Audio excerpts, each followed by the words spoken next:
dengan Kenari Jaya. Topik seminar kita hari ini berjudul Inovasi Arsitektur Bentang Lebar, memperlihatkan bahwa desain arsitektur bangunan itu tidak selalu yang menjulang tinggi seperti menara. Tetapi ada juga yang luas menampung kegiatan besar seperti gedung transportasi, gedung pameran, gedung kongres, atau bangunan stadion olahraga. Bangunan besar tersebut juga menampilkan bentuk arsitektur menarik yang kadang di luar dari nalar masyarakat pada awamnya. Untuk pembahasan ini, kami ucapkan terima kasih kepada yang terhormat Bapak Arsitek Budi Yulianto, IAI AA, Ketua Umum Ikatan Arsitek Indonesia atau IAI, yang berkenan memberi pengantar tentang berbagai karya arsitektur bentang lebar dari anggota IAI. Juga kepada para narasumber dan moderator, yang pertama yang terhormat kepada Bapak Arsitek Tio Prasetyadi, IAI-AA, selaku arsitek praktisi dari PT Pandega Desain WH5 atau PDW, yang banyak merencanakan bangunan publik, diantaranya yang berarsitektur bentang lebar.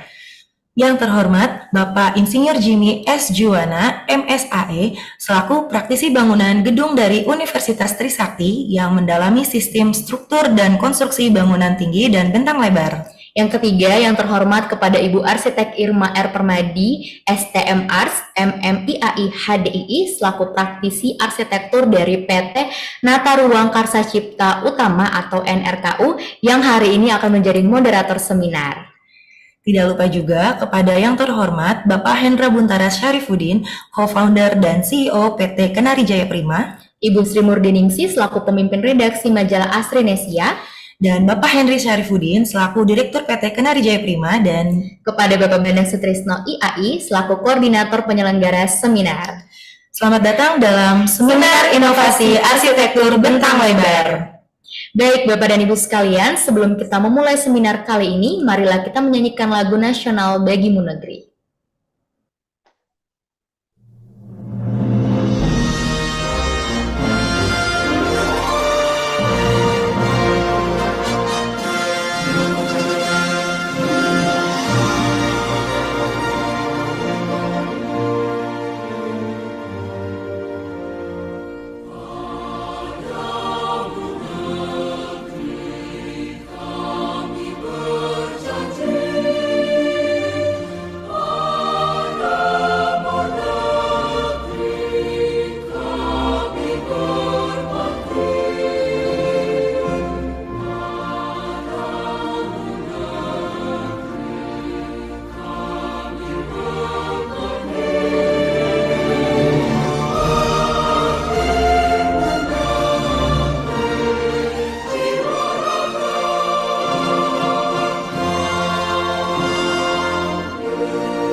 Hai Ayu, Hai. kita ketemu lagi nih di seminar arsitektur yang sekarang diselenggarakan setiap 2 bulan sekali untuk membantu menginformasikan tentang karya-karya arsitektur dan desain dari para ahlinya di Indonesia. Gimana nih, masih terus mengikuti kan?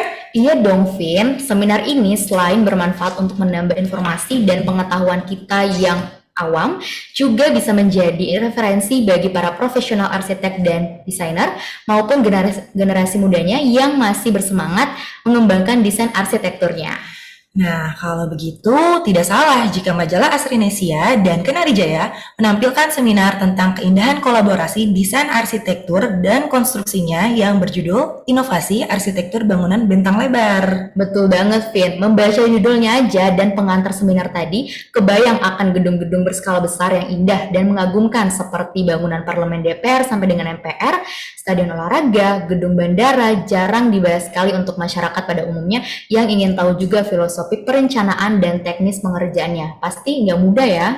Betul, maka hari ini kita akan mendengar pengalaman dan keahlian yang diperlukan dari para ahlinya, yaitu arsitek Bapak Tio Prasetyo Adi, IAI, dan ahli konstruksi bangunan Bapak Insinyur Jimmy S. Juwana, MSAE.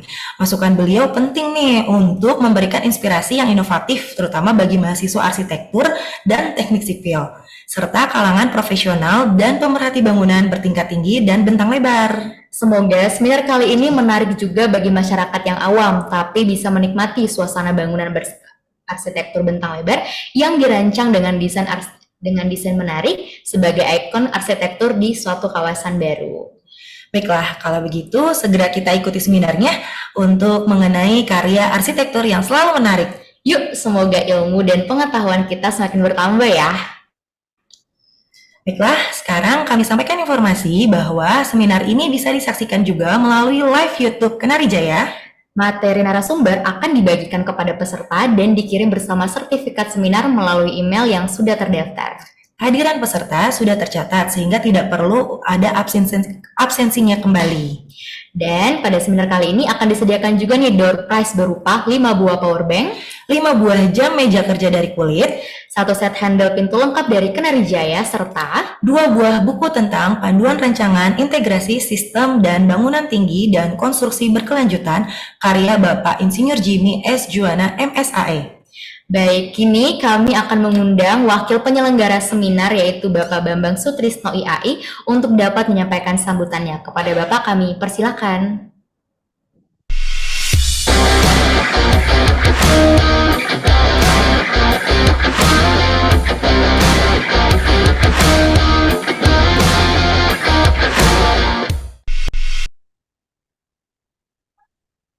Baik, selamat siang.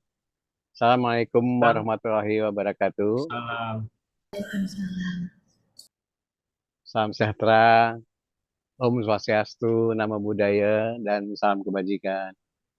Atas nama penyelenggara, kami mengucapkan selamat datang dalam seminar yang diselenggarakan oleh Majalah Asri bersama Kenari Jaya dalam ikut menyebarkan informasi tentang karya dan keahlian putra-putri Indonesia di bidang jasa konstruksi. Seminar yang berjudul Arsitektur Bentang Lebar ini merupakan kelanjutan dari pembahasan tentang arsitektur menara dalam mengenali permasalahan merancang bangunan berskala besar. Arsitektur berbentang lebar menjadi pilihan arsitek dalam mendesain gedung-gedung publik yang memerlukan ruang yang luas, bebas dari jumlah kolom-kolom dan sekat-sekat. Bapak Ibu sekalian, seminar bangunan modern yang selalu menarik untuk diikuti ini terlihat dari banyak peserta yang mendaftar. Hingga tadi pagi terdaftar sudah 2.943 peserta, tapi kami mohon maaf nanti kalau tidak bisa semuanya tertampung, karena memang tempatnya juga terbatas. Ini memperlihatkan bahwa perencanaan bangunan gedung berarsitektur bentang lebar telah banyak mengisi ruang-ruang perkotaan di seluruh Indonesia yang perlu diketahui oleh semua lapisan masyarakat. Tentu pengalaman dari para narasumber akan menginspirasi arsitek dan desainer muda dari kalangan akademisi dan pemerhati bangunan berskala besar. Kami mengucapkan terima kasih kepada Bapak Arsitek Budi Yulianto IAIAA, Ketua Umum Ikatan Arsitek Indonesia yang sudah hadir. Kemudian kepada narasumber, yaitu Bapak Arsitek Tio Prasetyo, IAIAA, arsitek praktisi dari PDW. Lalu juga Bapak Jimmy S. Juwana MSAE, praktisi bangunan gedung dari Universitas Sakti, serta Ibu Irma R. Permadi, STM Arts MMIAI HDII, yang juga seorang entrepreneur arsitektur dan interior yang hari ini berkenan untuk menjadi moderator seminar. Tentu tak lupa Bapak Ibu partisipan seminar yang mengikuti dari seluruh Indonesia. Kami sangat bersyukur bahwa pengalaman dan pengetahuan tentang sinergitas arsitektur dan konstruksi bangunan gedung ini sempat ditulis oleh Pak Jimmy Juwana yang bukunya telah diterbitkan oleh Ikatan Arsitek Indonesia. Ini akan menjadi referensi yang sangat baik bagi yang memerlukan. Nanti ada 2 buku yang akan kami siapkan menjadi door prize dari seminar kita hari ini. Semoga seminar hari ini bermanfaat dalam menambah perbendaharaan tentang arsitektur dari para ahli yang kompeten. Terima kasih, selamat mengikuti seminar. Wassalamualaikum warahmatullahi wabarakatuh. Baik, terima kasih Pak Bambang. Selanjutnya kita ikuti sambutan pengantar seminar dari Ketua Umum Ikatan Arsitek Indonesia atau IAI, Bapak Arsitek Budi Yulianto, IAIAA. Kepada Bapak Budi Yulianto kami persilahkan. Terima kasih, host. Selamat siang. Assalamualaikum warahmatullahi wabarakatuh. Salam sejahtera bagi kita semua. Om Swastiastu, Namo Buddhaya Salam. Yang terhormat Pak Bambang Sutrisno dari ASI Indonesia dan dari Terjaya Pak Hendra tidak hadir di hari ini, kebetulan dia tidak langsung. Juga para narasumber, ada guru saya Pak Jimmy Juwana, senior saya Pak Tio, juga kolega saya Bu moderator. Terima kasih untuk hadir juga. Pertama mungkin saya ingin mengucapkan terima kasih untuk ASI dan Terjaya ya. Memang ilmu ini sangat sulit buat didapat ya. Jadi dengan Zoom ini saya rasa ketersebarannya akan sangat baik di Indonesia ya, karena tidak semua orang berkesempatan seperti Pak Tio yang mendesain bangunan dengan bentang besar dan juga kapasitas tinggi gitu. Dan di sini juga ada Pak Jimmy Juwana, kami bersama juga di KBG sering melakukan aksi sama ya Pak Jimmy.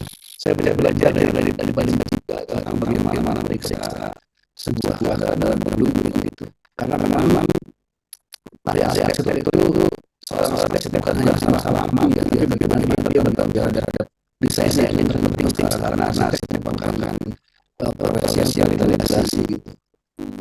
Bapak-bapak dan rekan-rekan yang sangat sejawat, kita mungkin sudah memasuki era yang sangat berbeda dari sebelumnya. Kalau saya rasa sejak awal abad 20 sudah kenal ya. Cuma perbedaannya pada volume dan bentang-bentangnya. Namun tuntutan saat ini di mana kita juga masuk pada era baru. Ketika sektor hijau ada infrastruktur ada itu juga menjadi problem sendiri. Namanya regulasi yang ada ini juga belum saya kompal dengan itu ya Pak Jimmy ya.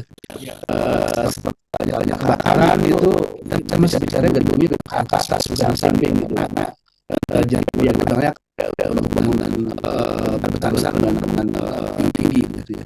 Ini merupakan PR sama-sama mungkin Pak Jimmy dan Pak Tio bisa saling bertukar bersharing pengalaman dan pemahamannya yang barangkali kalaupun belum ada regulasinya bagaimana best practice dan cara yang bisa kita ambil dalam materi tersebut. Apalagi saat ini AI sudah begitu hebat ya. Jadi segala sesuatu bisa disimulasikan dan saya rasa ini juga masuk ke dalam program rancangan begitu ya. Kalau lihat bangunannya Patio itu saya juga tertarik ini gimana bikin segitu besar dengan banyak villa, pasti itu ada hubungannya juga dengan teknologi entah itu parametrik ataupun apa yang membuat semua member dari fasad bangunan itu terpetakan gitu.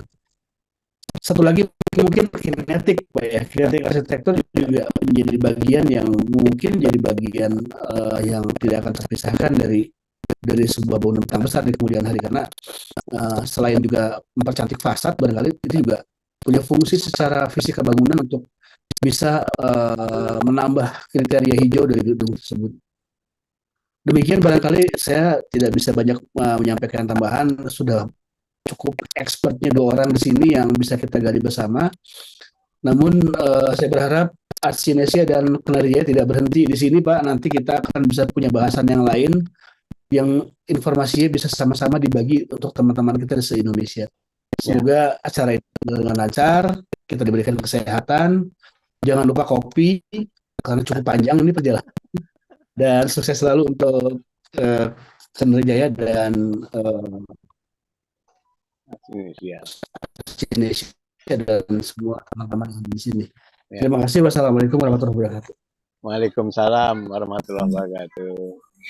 Baik, terima kasih kepada Bapak Budi Yulianto. Semoga informasi tentang karya arsitektur bentang lebar yang sudah banyak dirancang dan dibangun oleh arsitek kita dapat menginspirasi nih pertumbuhan arsitektur di Indonesia mendatang.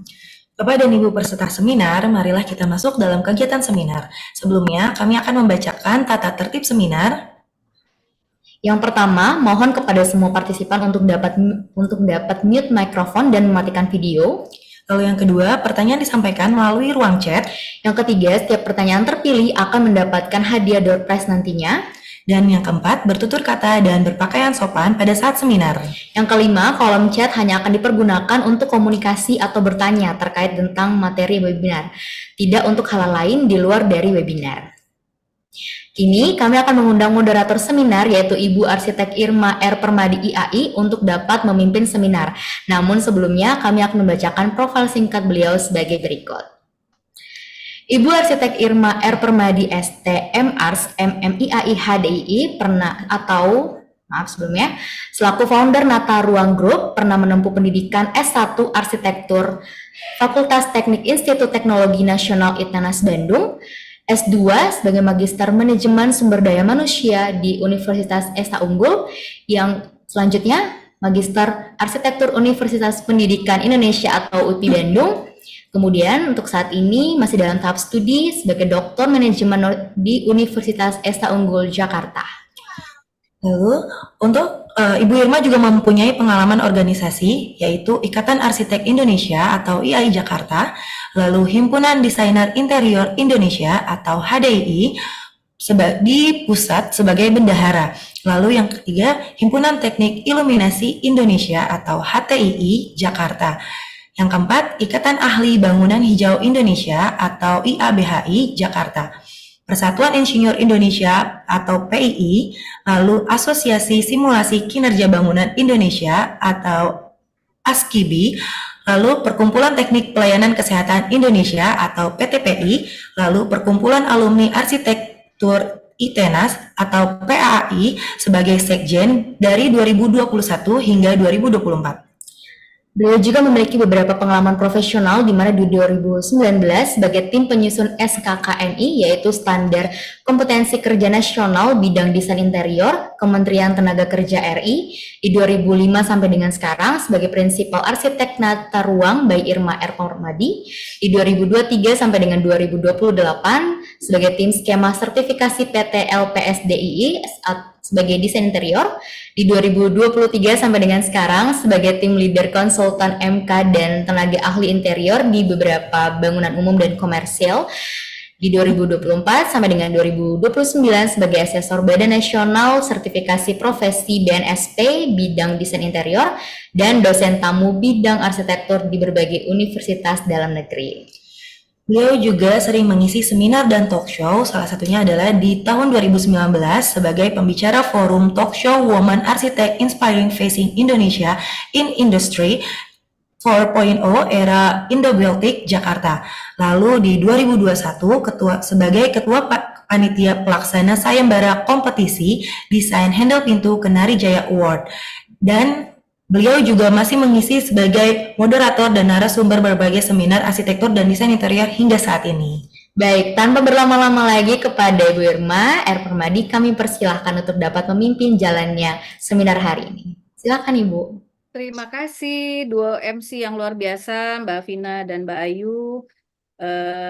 Saya berbangga hati diberikan kesempatan yang luar biasa ini pada hari Selasa 30 April 2024, acara webinar yang memang sepertinya ditunggu-tunggu oleh banyak pihak ya, dengan tema yang luar biasa. Temanya adalah inovasi arsitektur bentang lebar. Bentang lebar yang diinisiasi atau diadakan oleh Kenari Jaya dan Asrinesia. Saya sangat mengapresiasi sekali. Dan saya sebelumnya ingin menyapa terlebih dahulu. Assalamualaikum warahmatullahi wabarakatuh. Selamat siang.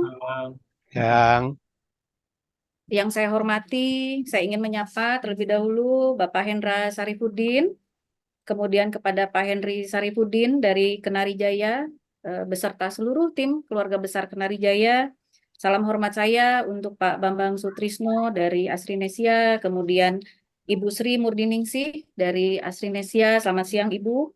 Kemudian ini komandan saya nih, Bapak Ibu semuanya, Ketua IAI Nasional Bapak Gregoris Budi Yulianto, Pak Bugar.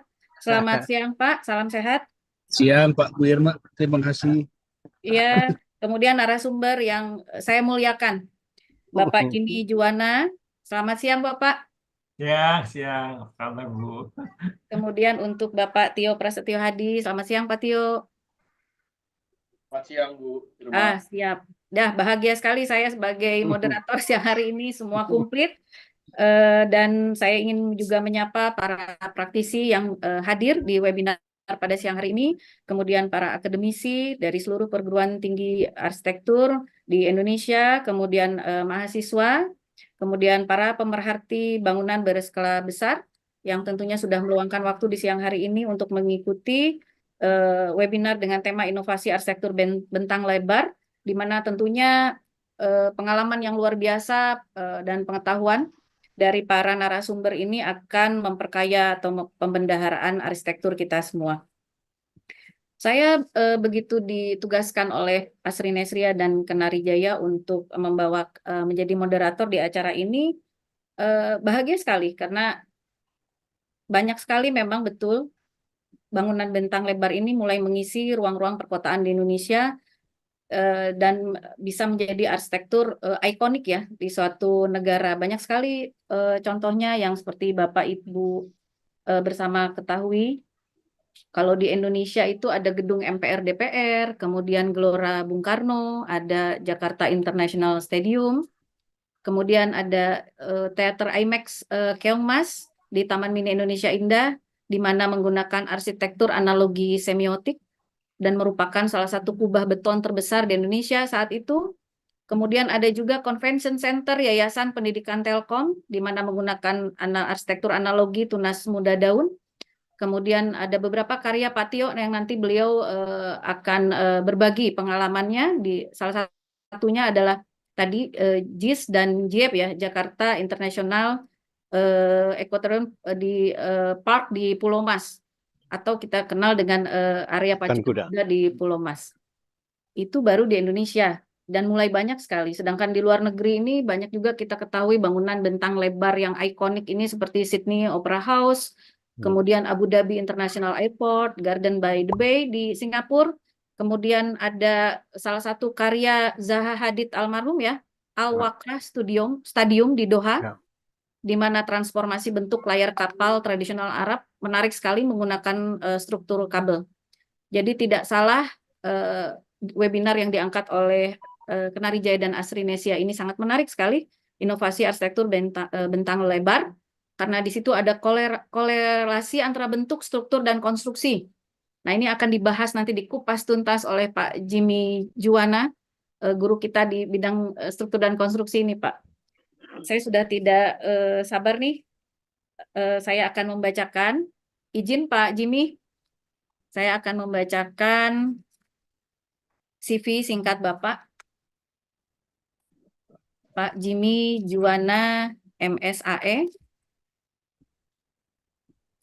Beliau adalah ahli konstruksi ya dari Universitas Trisakti. Pendidikan beliau S1 Teknik Sipil dari Universitas Trisakti, S2 Magister Teknik Arsitektur Pennsylvania State University Amerika Serikat, dan beliau kandidat doktor Sustainable Development Management di Universitas Trisakti, The Colorado State University, Fort Collins, Amerika Serikat. Pengalaman organisasi beliau di tahun 2000 sampai 2015 di Lembaga Pengembangan Jasa Konstruksi Nasional atau LPJKN, kemudian di Himpunan Ahli Konstruksi Indonesia atau HAKI, Asosiasi Tenaga Ahli Konstruksi Indonesia atau ATAKI, kemudian di Perkumpulan Ahli Pengkaji Teknik Indonesia atau PAPTI, kemudian di Komite Keselamatan Bangunan Gedung KKBG, dan ada di Persatuan Insinyur Indonesia atau PII. Dan beberapa organisasi profesi di Indonesia dan mancanegara terkait bidang konstruksi lainnya. Pengalaman profesional beliau sebagai Direktur Pengembangan Rating Greenship di GBCI ya, Green Building Council Indonesia. Di tahun 2010 sampai 2019 beliau sebagai instruktur tim penguji pelatihan Greenship Associate dan Greenship Profesional di GBCI. Kemudian tahun 1979 dan sampai tahun 2020 sebagai dosen Fakultas Teknik Sipil dan Perencanaan Universitas Trisakti Jakarta. Dan tentunya untuk pengalaman beliau di workshop dan seminar sejak tahun 2000 sampai saat ini menjadi narasumber dan penguji untuk pelatihan dan seminar terkait bidang jasa konstruksi baik di dalam negeri maupun di luar negeri, luar biasa. pengalaman beliau dan tentunya kita sekarang akan mendengarkan pemaparan beliau dengan tema implementasi arsitektur bentang lebar. Waktu Bapak 35 menit. Saya persilahkan. Silahkan Pak Jimmy. Baik Bu Irma, Bapak Ibu sekalian, khususnya Pak Hendra dan Pak Hendri dari Jaya, Mas Bambang, kawan saya yang saya hormati, Mas Budi, dan yang lain-lain yang tidak bisa saya sebutkan satu persatu. Assalamualaikum warahmatullahi wabarakatuh. Waalaikumsalam. Selamat siang. Saya mencoba untuk menyampaikan materi yang penuh tantangan ini dalam waktu 30 sampai 30 menit ke depan. Insya Allah materi ini dapat dipahami dan bermanfaat buat kita semua. Saya coba share materi ini sebentar. Sudah muncul ya? Oke. Ya, sudah muncul Pak. Materi ini sebetulnya adalah materi yang nantinya merupakan sebagian dari buku yang insya Allah akan saya terbitkan bersama IAI pada kuartal ketiga tahun ini. Ya. Saya berharap bulan Juli sudah bisa saya serahkan ke Pak Budi untuk diperiksa dan kemudian kalau dianggap layak bisa diterbitkan. Judulnya adalah Panduan Rancangan Bangunan Bentang Lebar dan Inovasi Arsitektur. Ini bocorannya gitu. Bocorannya memang mungkin tidak selengkap yang ada di buku itu. Materi pada siang hari ini hanya membahas mengenai pengantar, kemudian pengertian tentang struktur bentang lebar, kemudian material struktur bentang lebar apa saja yang bisa digunakan, kemudian bagaimana perkembangan struktur bentang lebar dari zaman dahulu sampai sekarang. Memang gambar-gambar yang ditayangkan pada siang hari ini hanya terbatas. Jadi kalau dalam nanti, insya Allah dalam buku saya, contoh-contohnya akan jauh lebih banyak dengan keterangan yang lebih lengkap. Jadi kita ketahui bahwa karya arsitektur ini kan diawali dengan Vitruvius ya, yang memiliki 3 unsur, utilitas, firmitas, dan definitas. Kemudian ada konsep-konsep lain yang misalnya dengan tipe bottom line yang memadukan 3 unsur penting, seni, ilmu, dan teknologi. Kemudian berkembang dengan teknologi memadukan dengan sains, filosofi, seni, dan teknologi dalam konteks kearsitekturan yang kemudian memunculkan karya arsitektur berupa bangunan. Bisa bangunan bertingkat tinggi, bisa bangunan bentang lebar. Apapun bentuk bangunannya, maka integrasi antara beberapa komponen sistem bangunan tersebut menjadi bagian yang tidak terpisahkan.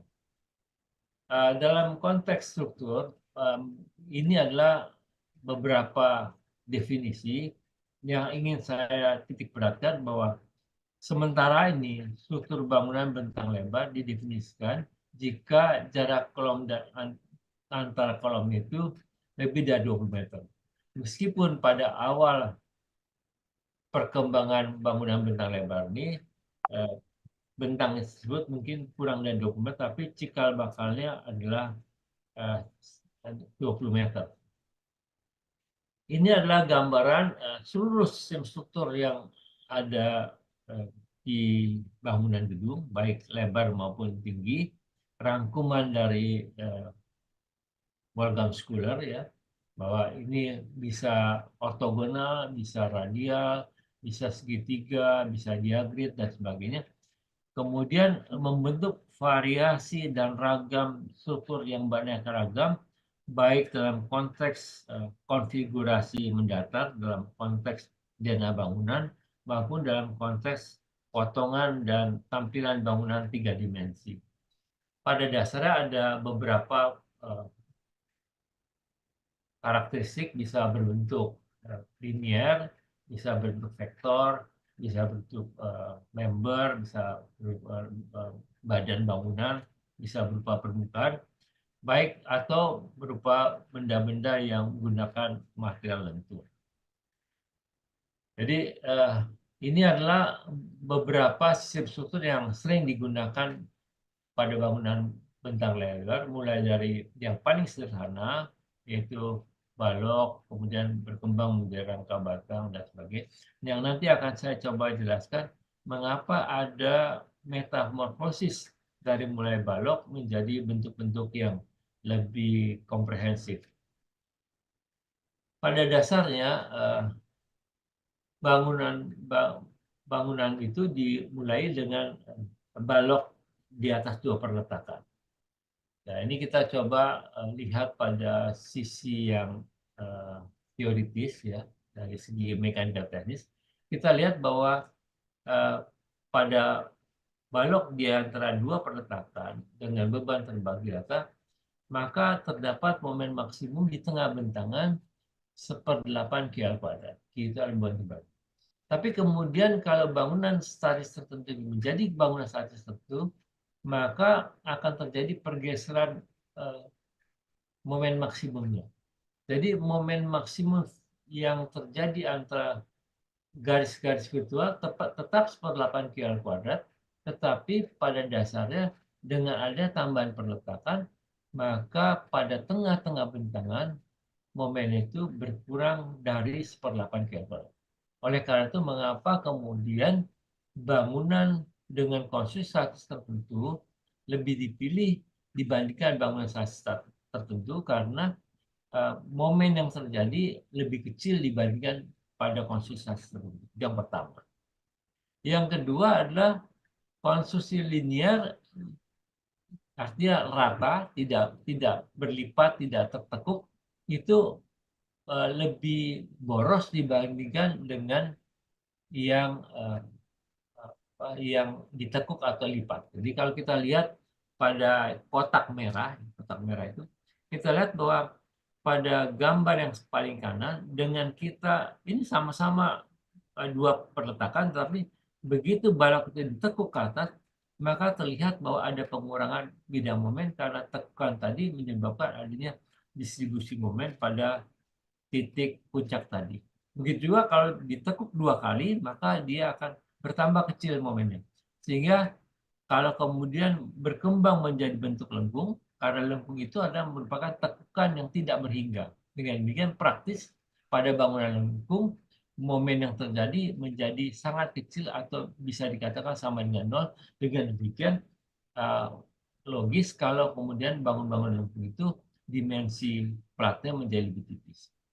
Begitu juga konstruksi 2 dimensi akan lebih boros dibandingkan bangunan 3 dimensi. Karena itu banyak kemudian bangunan-bangunan bentang lebar itu memilih pendekatan bangunan 3 dimensi dibandingkan dengan 2 dimensi. Nah, kemudian kalau kita lihat yang paling atas adalah balok ya. Makin besar bentangan, dimensi balok makin besar. Dengan demikian berat sendiri makin besar. Karena itu orang berusaha bagaimana mendapatkan tinggi yang tetap, tetapi berat sendirinya menjadi lebih kecil.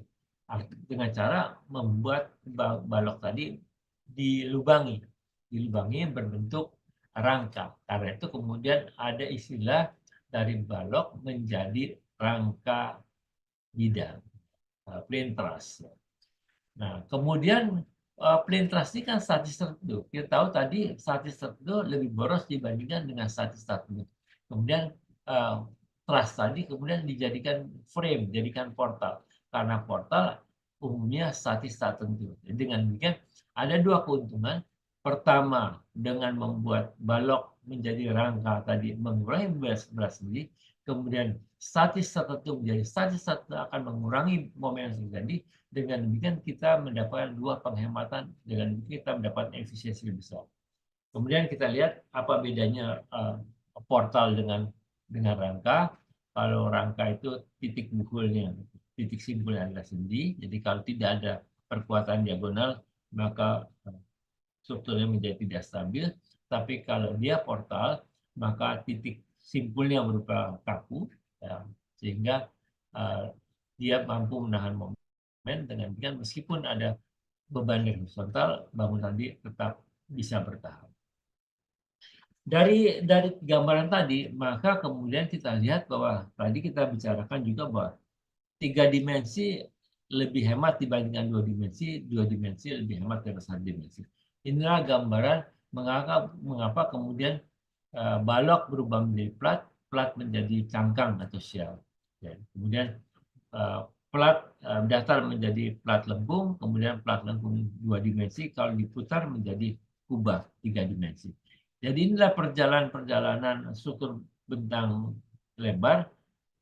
Kemudian kita bisa melihat berbagai variasi yang bisa dilakukan oleh arsitek bersama tenaga struktur untuk mendapatkan suatu bentuk-bentuk yang fantastik, ya, bentuk-bentuk ikonik yang biasa menjadi tenggaran kawasan maupun tenggaran kota, landmark kota.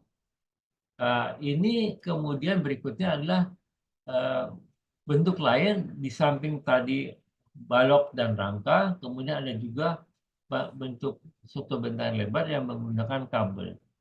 Untuk kabel ada 2 kelompok utama, yaitu dengan digantung, idenya dari jembatan gantung, kemudian bisa juga dari tenda sirkus, ya. Jadi dengan tiang penunjang di tengah, kemudian ada kabel yang mendukung tenda di segini. Jadi master structure ini idenya dari tenda sirkus, ya. Sedang suspended structure ini beride dari jembatan gantung. Karena itu kemudian bisa dimengerti kalau bangunan bentang lebar ini bisa terwujud gabungan ada dari imajinasi dan gagasan kreatif arsitektur didukung oleh bantuan tenaga ahli struktur. Kemudian ini adalah material-material yang bisa digunakan. Bisa mulai dari yang paling sederhana, kayu, ya, baik kayu biasa maupun laminasi, termasuk di sini adalah bambu, kemudian bata atau batu, zaman dahulu menggunakan bongkahan batu, kemudian berkembang menjadi beton bertulang sejak ditemukannya baja, kemudian beton bertulang yang berkembang lagi menjadi beton konvensional menjadi prategang, kemudian ada baja, kemudian struktur lentur, kabel tenda, kemudian yang terakhir adalah pneumatik, adalah memberi tekanan pada struktur tadi. Seperti idenya dari balon. Oke.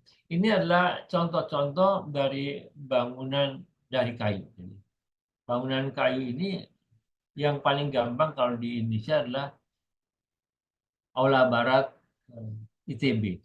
Itu merupakan bangunan bentang lebar dari kayu yang bertahan, kalau tidak salah dibangun pada tahun 1941 sampai sekarang masih bertahan. Pada slide ini tidak terlihat, tapi insya Allah dalam buku yang akan saya terbitkan itu termasuk bagian yang ingin saya sampaikan.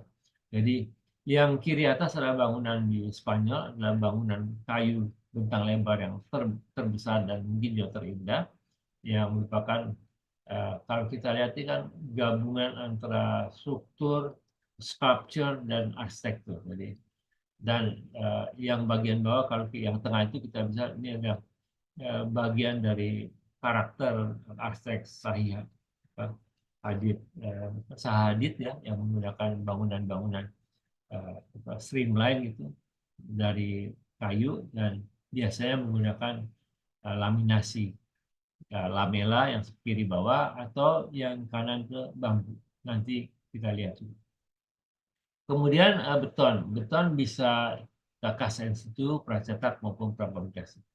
Yang pertama dilakukan dengan beton pracetak adalah karya Pierre Luigi yang adalah bangunan pameran di di Itali, yang kiri bawah itu, bagian-bagian yang terlihat adalah komponen-komponen pracetak yang kemudian disusun menjadi lengkungan. Jadi kemudian membentuk bangunan bentang lebar. Yang selainnya ini adalah beberapa contoh bangunan-bangunan umumnya berupa bangunan transportasi, terminal udara, terminal kereta api, atau bangunan pertunjukan, museum, dan bangunan olahraga. Yang berikutnya adalah baja. Sekarang bangunan baja makin banyak digunakan karena bentuknya ringan, bentuknya bisa bermacam-macam, bisa dibentuk dengan segala macam model, konfigurasi, termasuk nanti karyanya Pak Tio di Jakarta International Stadium menggunakan baja dan bentuknya juga istimewa dengan atap yang bisa dibuka dan ditutup. Dan ini kita lihat bahwa ternyata bahwa baja itu yang bentuknya dari pabrikan itu lurus-lurus, kemudian pada kenyataan bisa dibuat dalam bentuk yang lengkung juga, dan hasilnya menjadikan bangunan yang sangat unik. Ini adalah beberapa contoh dari struktur gantung dengan tiang penyangga maupun kalau kabel ada 3, yaitu tadi dengan gantung, kemudian dengan tiang penyangga, dan sekarang ditambah lagi dengan menggunakan balok busur, kemudian kabel-kabelnya ditahan pada balok busur tadi untuk menahan bahan lentur sebagai penutup atapnya. Nah, ini adalah terakhir pneumatik. Dua yang umum dalam pneumatik yaitu bangunannya direkatkan bagian bawah dengan pintu kedap udara, kemudian udara dipompakan. Jadi seakan-akan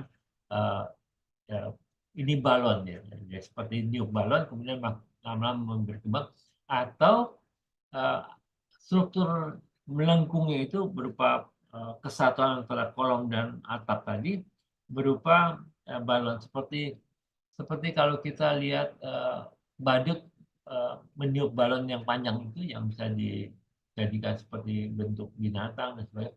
Nah, kemudian kita lihat bentuk pneumatik yang kiri bawah itu kan seperti balon-balon yang ditiup kemudian direkatkan menjadi. Ini adalah dua bentuk pneumatik yang bisa dibuat oleh arsitek bersama tenaga struktur sehingga membentuk suatu bangunan yang istimewa.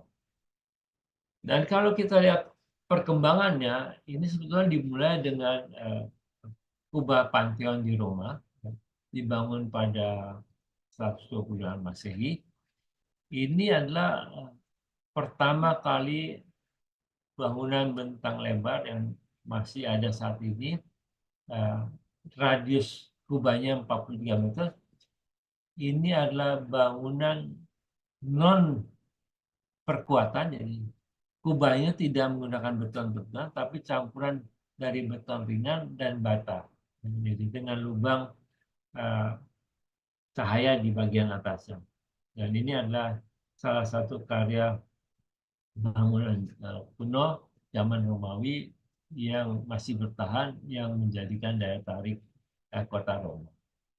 Kemudian berikutnya adalah Palacio de Cristal di Spanyol. Ini setelah revolusi industri, kemudian ditemukan bahan-bahan metal, dan kaca, kemudian mulailah dengan campuran gotik, kaca, dan metal, baik beton ringan atau beton cor, dibuatlah bangunan-bangunan seperti ini. Jadi bangunan serupa ini juga ada di Inggris. Jadi ini adalah pada zamannya ada beberapa bangunan yang memiliki model serupa. Nah, ini yang tadi saya ceritakan, itu adalah bangunan Pierluigi Nervi 1949, dibangun 1948. Dan ini kalau kita lihat detail dari Prikasa, kemudian membentuk plat lipat lengkung, kemudian dengan demikian kita lihat pada ujungnya ditahan agar supaya dia tidak merekah gitu. Dan kemudian digabung dengan setengah kubah. Jadi ini unik gitu ya. Ada fold, ada cylindrical shell dengan bahan pracetak, kemudian digabung dengan kubah. Yang berikutnya adalah di Indonesia, ini karya Silaban tahun 61, Istora.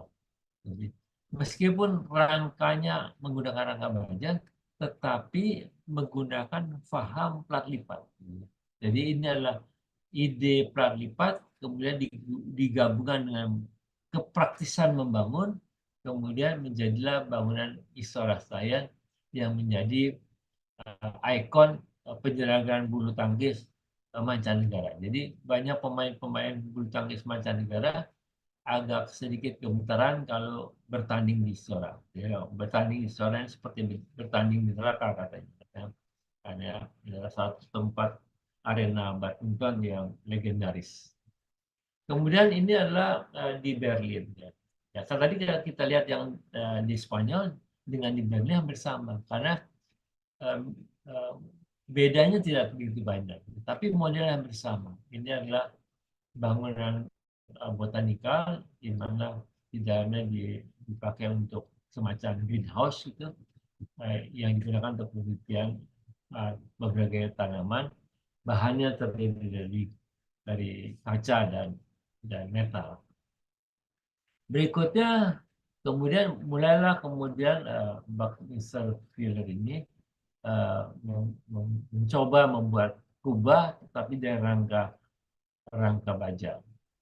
Kalau di Masjid Istiqlal jadinya kubah beton, tapi di Istiqlal pun hampir sama. Kemudian ditutupi oleh lapisan beton, tapi kalau yang di Kanada ini dilapisi dengan bahan transparan. Jadi kita lihat betapa indahnya bangunan ini karena bagian dalamnya bisa terlihat dari kejauhan. Ini adalah karya Wikan, Museum Kimball di Texas. Ya. Ini menggambarkan kesederhanaan bangunan bentang lebar, tetapi arah memanjang. Kalau arah melintangnya kan pendek-pendek, tapi arah memanjang panjang.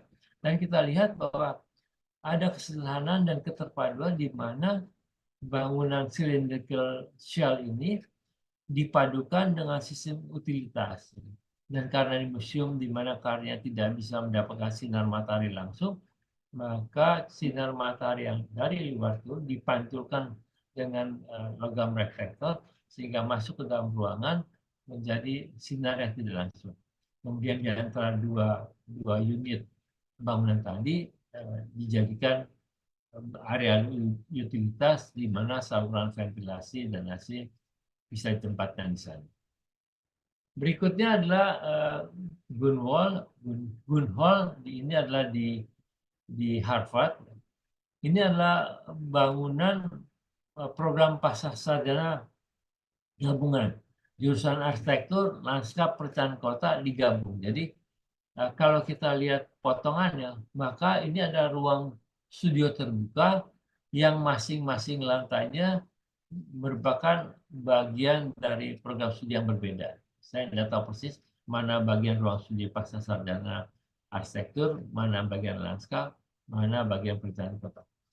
Ini adalah gedung yang pertama kali coba dibangun menggunakan computer aided design.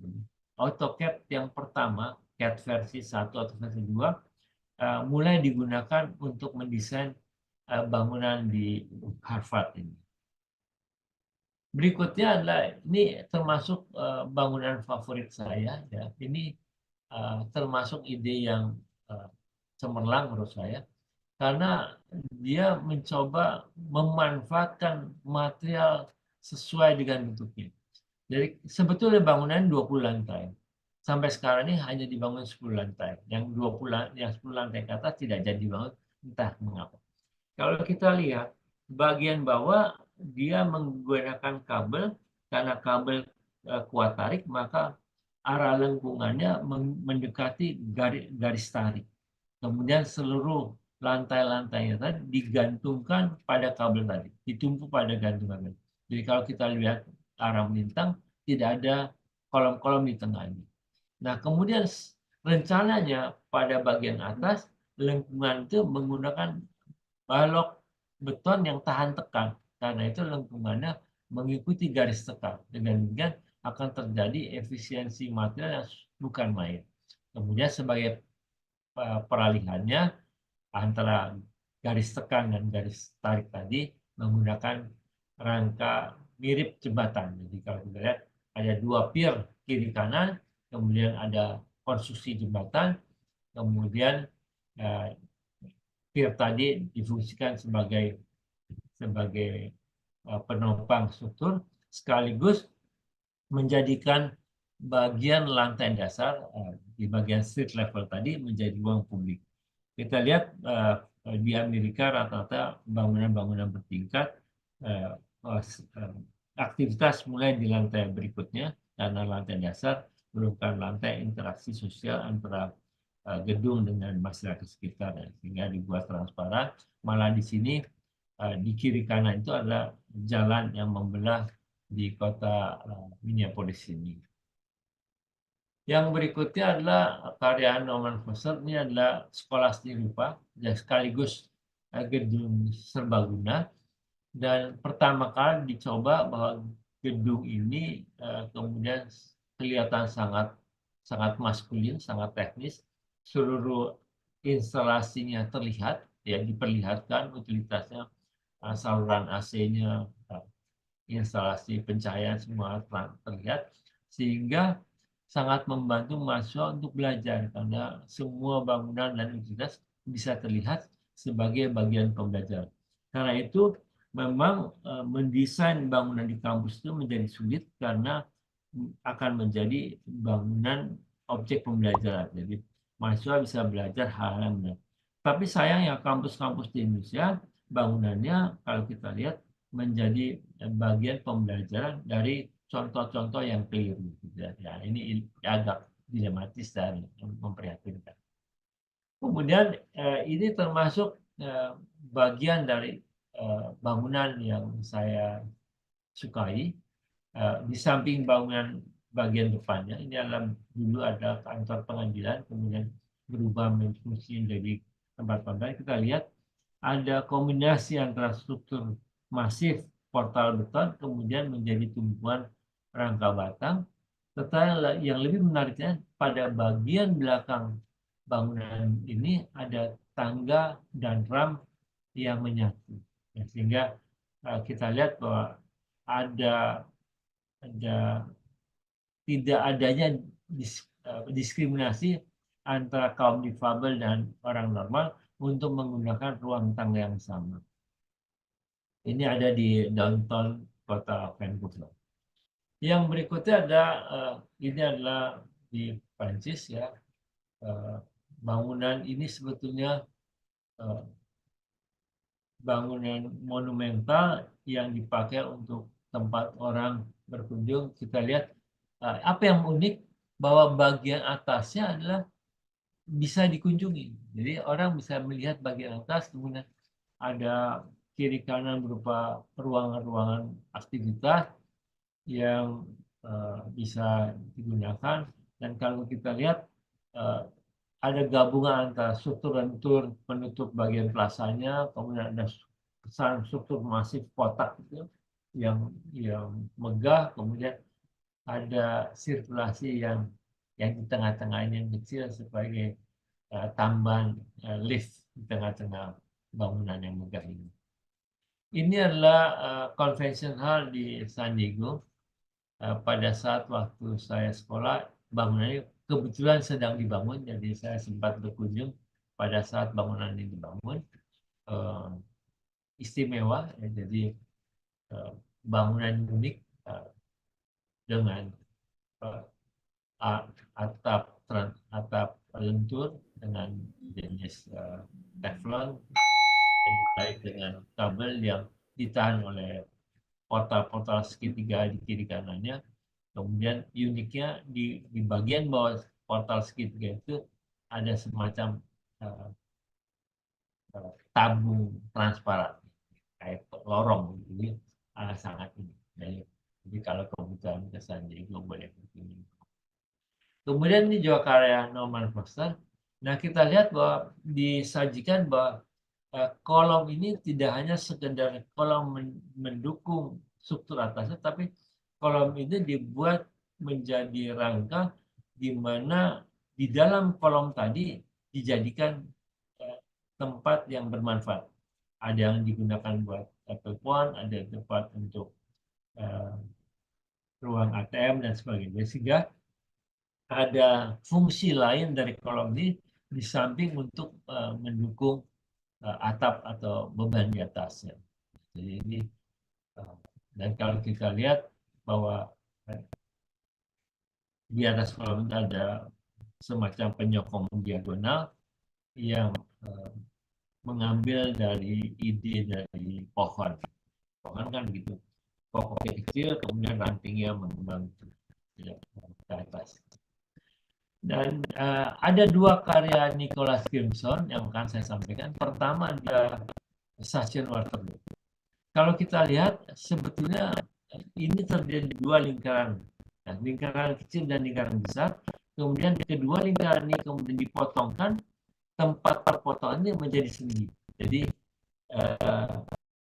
struktur tiga sendi stasiun Waterloo ini sebenarnya idenya sama dengan stasiun kota di Jakarta, juga menggunakan struktur belakang tiga sendi. Hanya bedanya di stasiun kota di Jakarta merupakan balok masif, ini menggunakan balok rangka. Kemudian untuk memberikan kesan lentur, kemudian dibuat parametrik itu mengikuti jalur keretanya. Jadi kalau kita lihat seperti ulat yang lagi bergerak ini sangat baik. Berikutnya ada ini karya Foster juga di Jerman. Kita lihat bagian tengahnya itu sangat unik. Kemudian bagian tengah itu ternyata dipakai juga untuk sirkulasi udara, untuk memberikan kenyamanan pada ruang dalam, di ruang pameran. Kemudian kita lihat bagaimana udara segar masuk, kemudian ditarik oleh suhu udara yang nyaman, kemudian ditarik ke atas, dan sekaligus bagian tadi yang dijadikan bagian yang mengendalikan pantulan sinar alami. Ini ada Bandara Internasional Kansai, merupakan pulau buatan lepas sampai kota Kansai. Jadi kalau kita lihat seperti orang-orang tertutup, ini ada bangunan pertama menggunakan Pegasus atau dia jajah panjangnya sekitar beberapa kilometer dan tanggal yang tinggi dan sebagai posisi bangunan dan tempat pada kebutuhan sisi dan nah ini yang tadi ada di sisi ini. Jadi kan ada visualnya kan dua dimensi. Yang ini tiga dimensi. Kalau tadi lingkaran ini bola. Bola-bola ini dipotongkan, kemudian pada tempat perpotongan diberi perkuatan. Ini menjadi terkenal karena bangunan ini juga dipakai untuk salah satu serial film James Bond. Tapi bagian luarnya kemudian diubah menjadi seperti salju gitu. Tapi pada dasarnya inilah bangunan, idenya adalah bangunan aviari, jadi bangunan untuk tempat burung gitu. Tapi pada kenyataan kemudian berubah menjadi fungsinya. Sebagaimana biasanya memang bangunan bentang lebar memang dipersiapkan untuk tidak satu fungsi, tapi menjadi bangunan yang sangat fleksibel yang bisa menjadikan bangunan bentang lebar ini menjadi banyak fungsi. Ini adalah merupakan salah satu ciri inovasi arsitek untuk bangunan bentang lebar, yang memiliki 8 pendekatan antara bangunan bentang lebar dengan inovasi arsitektur. Jadi yang saya sampaikan ini adalah kira-kira gabungan atau implementasi dari 8 parameter inovasi yang pada akhir paparannya akan saya sampaikan 8 parameter itu apa saja yang menjadikan karya bentang lebar ini menjadi sangat menarik. Ini karya Richard Rogers, ya, ini suatu bangunan di London. Kemudian ini adalah di Australia. Ya. Di bangunan ini atapnya bisa dibuka tertutup. Ya. Ini, juga bisa digunakan untuk beberapa bentuk event, ya. Bisa untuk basket dan sebagainya, tergantung pada musim panas atau apa, musim dingin. Jadi karena itu atap ini menjadi sangat penting. Ini adalah stadion di Australia juga. Ya. Dulu namanya Stadion Dockland, sekarang jadi Stadion Marvel. Ini kalau kita lihat atapnya bisa dibuka gitu, kemudian bagian bawah kita lihat pelaksanaan struktur. Jadi kalau kita lihat sepintas banyak menggunakan rangka lengkung yang menjadikan sebetulnya rangka lengkung dulunya kan milik jembatan, tapi sekarang sudah diserobot oleh gedung bangunan Belanda yang banyak menggunakan struktur dari jembatan. Ini adalah karya arsitek Norwegia di Mesir. Ini adalah merupakan ide dari nostalgia Mesir sebagai dulu di Mesir zaman Mesir kuno, zaman Cleopatra atau zaman itu ada perpustakaan besar yang kemudian terbakar, kemudian arsitek Norwegia ini akan berusaha mengembalikan kejayaan perpustakaan besar di zaman Mesir kuno tadi dengan bentuk ini. Kalau kita lihat keunikannya adalah karena ini ada di pinggir padang pasir, maka matahari sangat terik, dan terus atapnya dibuat dengan model tetrahedron sehingga sinar itu masuk dari samping, sehingga pada saat orang di dalam ruangan perpustakaan membaca, sinar matahari tidak mengganggu kenikmatan membaca. Berikutnya adalah Silakan lanjut Pak Jimmy, waktunya masih ada. yang berikutnya ini adalah karya Santiago Calatrava. Ini adalah arsitek yang memberikan bentuk-bentuk yang bukan mainan. Ada banyak karya dia, tapi rata-rata bentuknya fantastik, ya. Ini apakah ini berasal dari topi tentara Romawi atau apa, saya nggak jelas, tapi kita bisa lihat bahwa dan tidak diragukan bahwa bentuk ini adalah menjadi ikon yang sangat menarik. Saya percepat supaya ini salah satu karya di tanah air, yaitu di Green School di Bali, menggunakan bambu. Jadi ternyata bambu ini menjadi bahan yang sangat efektif untuk bangunan bentang lebar. Hanya saja kelemahan bambu ini adalah bambu ini harus ditebang pada waktu yang tepat. Ya, kalau ditebang pada waktu yang tidak tepat, maka bambu ini akan mudah rusak dimakan bebek.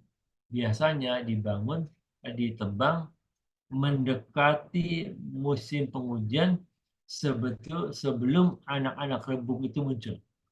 Kalau anak-anak rebung yang muncul baru ditebang, maka katanya menurut para ahli bambu ini tidak bertahan lama. Nah, ini adalah di Beijing. Jadi ini stadion Olimpiade dulu. Dan ini sebetulnya idenya dari dari spider gitu, dari jaring laba-laba, kemudian, dan bentuk ini tidak mungkin dilakukan tanpa bantuan komputer. Kalau dulu zaman masih menghitung manual, rasanya bentuk-bentuk seperti ini tidak mungkin terjadi. Ini juga museum. Ini museum di salah satu pulau. Ini museum untuk, kalau dia salah, untuk mutiara. Jadi kalau kita lihat, maka bentuknya seperti kerang mutiara. Tipis, sangat tipis karena menggunakan prinsip shell. Nah, oke. Kemudian berikutnya ini adalah juga di Melbourne ya. Ini adalah gedung serbaguna. Kalau kita lihat atapnya juga bisa dibuka YouTube ya. Nanti hampir sama dengan karyanya Pak Tio yang di Ancol ya. Atapnya bisa dibuka di YouTube ya. Dan ini dua stadion, dua gedung ini, satu agak bundar bisa dibuka di YouTube juga. Kemudian yang atapnya agak terakota juga bisa dibuka dan digeser. Nah, ini adalah yang ini ada di Singapura, tangan kita. Nah, ini menggunakan rangka baja, kemudian ditutup kaca. Kita tahu bahwa di Singapura hampir sama di Indonesia dengan tingkat kelembapan yang tinggi.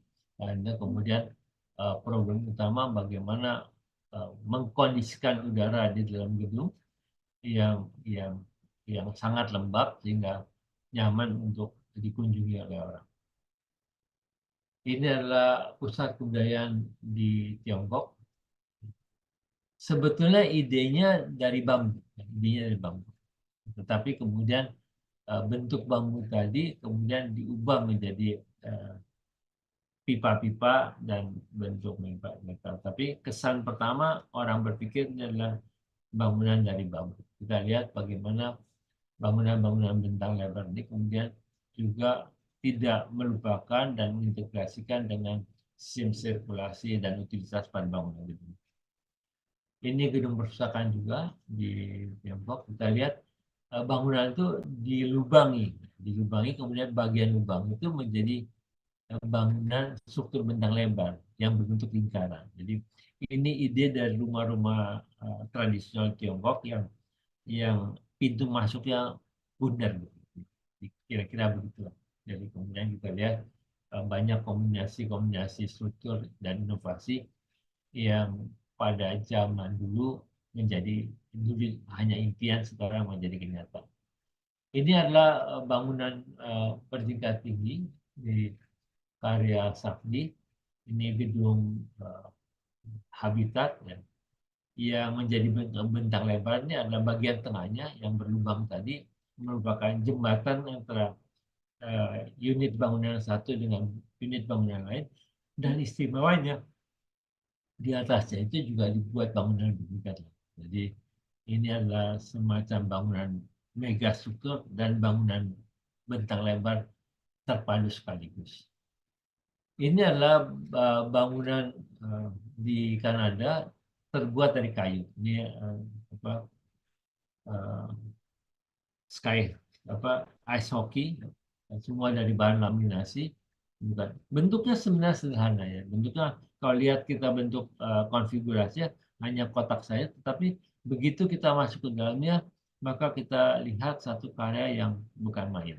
Jadi ini adalah bagian-bagian mengapa kemudian para arsitek memang harus bermimpi, berkreasi, supaya karena tidak usah khawatir dengan teknologi yang sekarang ini, semua impian dan bentuk arsitek yang diinginkan bisa akan menjadi kenyataan. Ini adalah karya Sahadid yang saya sampaikan, pasti bentuknya streamline, biasa warna putih abu-abu, itu dia merupakan bentuk warna yang disukai. Kita lihat nggak ada satupun bentuk yang kaku ya, semua streamline. Memang untuk bangunan ini kalau di Indonesia menjadi tantangan terbesar karena kita daerah gempa, jadi dengan obstacle yang sekian besar ini menjadi tantangan sendiri bagi ahli struktur. Ini juga di Jerman ya. Ini rangka ini menggunakan serat fiber. Jadi kenapa? Serat fiber kuat, ringan, kemudian dicoba di salah satu institut desain ini mencoba merangkai serat kristal menjadi bagian struktur. Jadi, ini sesuatu yang unik. Ini yang saya sampaikan adalah pneumatik. Ini adalah yang dipompakan. Jadi, ini nggak boleh ketusuk peniti nih. Kalau ketusuk bocor, kempes ya. Yang main bola bisa ketindihan terpal ini. Karena ini bentuk yang pertama, bukan balon yang ditiup, yang ditempelkan, tapi ini adalah tenda yang disekat bagian bawahnya, kemudian ditiupkan udara, sehingga untuk masuk keluar itu menggunakan anterum. Jadi ada sekat antara bagian luar bagian dalam sehingga tidak ada kebocoran udara. Ini adalah kantor di Prancis ya. Kita lihat zaman dulu kita tidak bermimpi punya kantor dengan ada lengkungan besar, kemudian biasa semua kolom menerus sampai bawah. Nah, ini kemudian gedung ini kolom di atasnya bertumpu pada balok lentur. Ini dulu ini adalah Penn Station, ya. Penn Station di dekat Madison Square Garden, kemudian direnovasi, kemudian menjadi Moynihan Train Hall ini berubah sama sekali. Jadi kalau misal tahun 80-an kita ke Penn Station dengan kita kunjungi sekarang sangat berubah. Ini karena SOM ya, membuat warna baru di area Manhattan ini. Ini karyanya Mas Tio. Saya tampilkan pada bagian akhir paparan saya agar supaya para peserta ingat. Kalau ditaruh bagian depan dia tidak, kita lupa. Kalau bagian belakang maka yang diingat adalah kesan terakhir. Jadi karena itu saya tampilkan ini karyanya Mas Tio dari PDW Arsitek Jakarta International. Dulu direncanakan kapasitas 40.000 penonton, kemudian diubah menjadi 80.000 penonton, tentunya dengan penuh tantangan dan sebagainya. Nanti biar Mas Tio menceritakan apa saja kehebatan dan keunikan stadion ini. Kalau saya menceritakan, nanti saya takut kepala sama Mas Tio. Ini yang ada yang terakhir ya. Ini untuk dipakai FIBA untuk pertandingan internasional badminton, bola basket dengan teknologi. Kemarin ini ada tantangan ya, adalah rangkanya itu kemudian bermasalah karena pada beberapa sebulan sebelum pertandingan dimulai, bagian tengah itu yang dipakai untuk monitor besar itu yang dipakai untuk dan tempat penerangan itu ternyata beratnya berubah. Karena kalau dengan penerangan semula tidak cukup baik untuk rekaman video, kemudian diganti dengan lampu dengan pencahayaan lebih tinggi, menyebabkan ada perubahan pada angka baja, dan itu dilakukan pada saat-saatnya. Tapi jangan khawatir, tenaga arsitek dan tenaga insinyur Indonesia lebih hebat dari negara lain. Dalam waktu beberapa bulan bisa dimodifikasi dan ternyata penyelenggaraannya berhasil sukses. Itu yang ingin saya sampaikan sepintas. Moga-moga ini menjadi gambaran dari bangunan bentang lebar yang insya Allah nanti akan saya coba bahas lebih luas dan dalam buku yang dengan doa dan dukungan Bapak Ibu sekalian akan bisa diselesaikan pada tahun ini. Terima kasih atas perhatian. Mohon maaf. Wassalamualaikum warahmatullahi wabarakatuh. Waalaikumsalam warahmatullahi wabarakatuh. Tepuk tangan. Saya lupa. Tadi saya janji bahwa inovasi ini harus menampilkan 8 parameter, yaitu inovasi dalam kaitan efisiensi sistem struktur, kemudian estetika arsitektur, keberlanjutan, fleksibilitas dan adaptabilitas, efisiensi model metode konstruksi, ketahanan dan keamanan struktur, keterpaduan teknologi, dan terakhir kepuasan dari pengguna bangunan. Jadi 8 parameternya ada yang mewarnai inovasi arsitektur pada bangunan bentang lebar. Itu saya tambahnya sebelum terima kasih. Baik, terima kasih Pak Jimmy Juwana, luar biasa sekali. Saya juga terkesima nih menambah wawasan baru tentang bangunan bentang lebar di seluruh dunia, begitu ya. Jadi ternyata materialnya juga bisa sangat beragam, mulai dari kayu, beton, bambu, dan lain sebagainya. Mudah-mudahan ini membuka wawasan untuk kita semua. Tadi juga saya sedikit mencatat, ada bangunan yang menjadi favorit Pak Jimmy ternyata. Ada Federal Reserve Bank di Minneapolis, USA, di mana menggunakan struktur kabel. Kemudian saya juga mencatat bahwa AutoCAD pertama itu ternyata digunakan di tahun 1972 untuk desain bangunan pertama di Harvard, di mana strukturnya menggunakan bentang lebar. Luar biasa sekali, dan saya juga terkesima ya, ternyata dapat dikembangkan loh arsitektur bentang lebar ini dengan analogi romantik begitu ya. Jadi bukan cuman hanya lagunya siapa itu namanya Malik dan di Esensial yang kita bikin romantik. Para arsitek juga bisa nih kita bikin romantik dengan analogi romantik dalam berarsitektur, terutama di bangunan bentang lebar ini, karena tentunya analogi romantik dalam arsitektur ini membangkitkan respon emosional ya bagi para pengamat, di mana tadi kita dibawa oleh Pak Jimmy untuk sedikit ada respon emosional ya melihat kemegahan arsitektur ikonik banyak sekali yang luar biasa ya. Kemudian menimbulkan asosiasi dengan sesuatu, dengan alam, dengan masa lalu. Jadi romantisnya terasa siang hari ini. Tapi demikian saya izin sebentar mau menyapa Bapak Ibu nih, peserta webinar yang nembus 1.000 tadi Pak Bambang dan teman-teman Kenari Jaya, luar biasa. Supaya nggak ngantuk karena ini 14.20 memang jam-jamnya beristirahat, begitu ya. Tolong disiapkan betul, tadi Pak Bugar bilang disiapkan kopinya dulu, mungkin ditambah. Tapi izin ya panitia, saya mau kasih pantun untuk kita semua supaya kita tetap semangat nih. Ya. Boleh dong dibuka mic-nya, bilang cakep, boleh ya Pak Bambang ya? Izin. Boleh. Silakan. Ya. Air beriak tanda tak dalam. Air tenang seperti berlian. Good. Izinkan saya ucapkan salam untuk para hadirin sekalian. Selamat siang untuk semua. Boleh satu lagi biar tambah semangat. Pagi hari makan pepaya. Rasanya enak, bikin tertawa. Kita di sini telah berjumpa untuk acara yang istimewa. Terima kasih. Mudah-mudahan ini ya, karena ada lagi nih narasumber kita yang kedua yang juga akan menyampaikan pengalamannya yang luar biasa. Ada beberapa bangunan ikonik yang telah beliau desain di Indonesia dengan pengalaman serunya begitu ya. Nanti akan disampaikan oleh Pak Tio Prastio Hadi. Namun demikian saya tadi baca rundown sedikit. Ini ada info produk dari Kenari Jaya. Nah, saya serahkan kepada MC Vina dan Bayu. Silakan. Vina dan Ayu, silakan.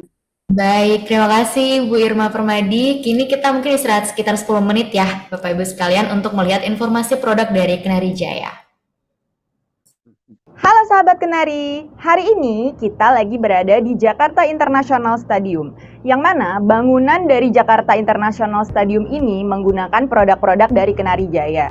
Nah, mau lihat seperti apa reviewnya? Yuk, tonton sampai habis ya videonya.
sahabat Kenari, itulah tadi review produk kita untuk Jakarta International Stadium.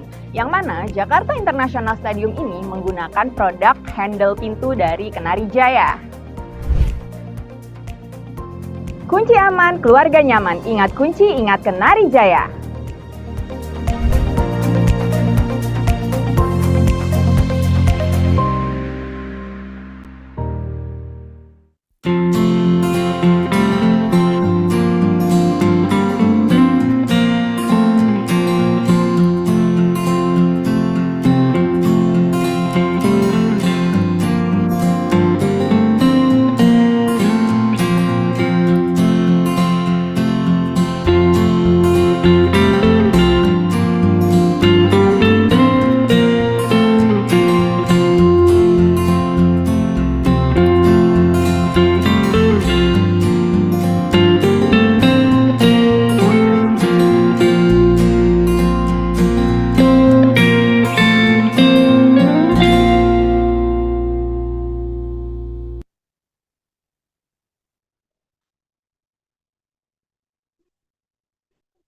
Pintu rumah berperan penting dalam menjaga keamanan suatu rumah. Maka dari itu, Anda perlu memperhatikan apakah pintu rumah Anda sudah aman. Secara umum, ada 7 kebutuhan pintu, yaitu handle, lock case, cylinder, engsel, door stop, door closer, dan pemasangan. Handle pintu merupakan alat yang digunakan untuk membuka dan menutup pintu rumah. Handle pintu terbagi menjadi beberapa tipe dan model, seperti lever handle, pull handle, handle on plate, dan lain-lain. Pemilihan tipe handle pintu harus disesuaikan dengan konsep rumah dan jenis pintu. Lock case atau biasa disebut juga badan kunci merupakan bagian kunci pintu yang juga berperan penting dalam menentukan keamanan rumah. Pastikan Anda memilih lock case yang sesuai dengan tipe pintu Anda, karena apabila lock case Anda tidak berfungsi secara baik, pintu rumah Anda tidak akan terkunci dengan sempurna. Kunci silinder merupakan komponen terpenting dari pintu. Pilihlah silinder yang menggunakan material kuningan, full brass, karena material tersebut memiliki ketahanan fisik yang paling baik. Gunakan kunci silinder dengan anak kunci yang sulit diduplikat untuk meningkatkan keamanan rumah Anda. Engsel berfungsi sebagai penggantung pintu. Sebelum memasang engsel pintu, Anda harus pastikan engsel pintu tersebut memiliki kapasitas yang cukup untuk menggantung pintu Anda. Pemakaian engsel pintu yang tidak sesuai bisa mengakibatkan pintu turun atau copot dari kusen. Door stop berfungsi untuk menahan gerakan pintu agar terhindar dari benturan dinding yang dapat mengakibatkan kerusakan pada handle maupun dinding. Door closer merupakan alat yang dapat menjaga pintu selalu berada dalam keadaan tertutup secara otomatis. Pintu yang ditinggal dalam keadaan terbuka tentunya sangat berbahaya untuk keamanan rumah. Maka dari itu, penting sekali memasang door closer. Pintu yang terpasang dengan door closer akan langsung menutup kembali. Kita mengetahui apa saja kebutuhan pintu. Faktor pemasangan produk-produk tersebut secara baik dan benar menjadi langkah terakhir agar pintu dapat berfungsi dengan baik. Pastikan Anda menggunakan jasa pemasangan dengan teknisi terampil yang sudah berpengalaman guna memberikan jaminan pemasangan yang benar. Dapatkan aksesoris pintu dan jendela berkualitas hanya di Kenari Jaya. Dan jangan lupa untuk download aplikasi Kenari Jaya yang sudah tersedia di Google Play dan App Store. Kunci aman, keluarga nyaman, ingat kunci, ingat Kenari Jaya. Baiklah Bapak dan Ibu, acara kami kembalikan kepada moderator untuk melanjutkan presentasi dari narasumber yang kedua. Waktunya sekitar di 35 menit, kami persilakan kepada Ibu Irma R. Permadi. Terima kasih Mbak Vina dan Mbak Ayu. Tadi ada iklan dari Kenari Jaya, juga mudah-mudahan dapat menambah wawasan kita selaku desainer, arsitek dan desainer ya dalam mendesain. Baik, ini sesi yang kedua juga pasti ditunggu-tunggu oleh para peserta di webinar siang hari ini. Tak kalah serunya, beliau adalah Bapak Arsitek Tio Prasetyo Hadi dari PDW Konsultan. Karya-karyanya banyak sekali kita nikmati. Kemudian beliau ini tentu nanti akan memaparkan beberapa ya karya-karyanya dengan berbagai pengalaman keseruannya, karena saya juga ada mendengar ada salah satu karya beliau yang dari beberapa gubernur DKI Jakarta begitu ya, ini pastinya seru sekali ya pengalamannya. Kemudian tema yang akan beliau angkat adalah merancang bangunan berarsitektur bentang lebar. Tak lama saya akan membacakan CV beliau, Bapak Arsitek Tio Prasetyo Hadi, IAI, AA, IAP, GP. Beliau adalah arsitek PT Pandega Desain WH5 atau PDW, pendidikan S1 Teknik Arsitektur dari Institut Teknologi Bandung, S2 Master Urban Development and Design the University of New South Wales, Sydney, Australia. Kemudian pengalaman organisasi di Ikatan Arsitek Indonesia, IAI DKI Jakarta, kemudian Jakarta Property Institute atau GPI, Fellow Leadership for Environment and Development LEAD atau Yayasan Pembangunan Berkelanjutan YPB, Ikatan Ahli Perencana IAP, Core Founder Greenship Professional, Green Building Council of Indonesia, kemudian Komite Asia Pacific Network of World Green Building Council, Country Leader. Pengalaman profesional tahun 2001 sampai dengan sekarang, Direktur Utama PDW, PT Pandega Design, WH5 atau Planning and Development Workshop.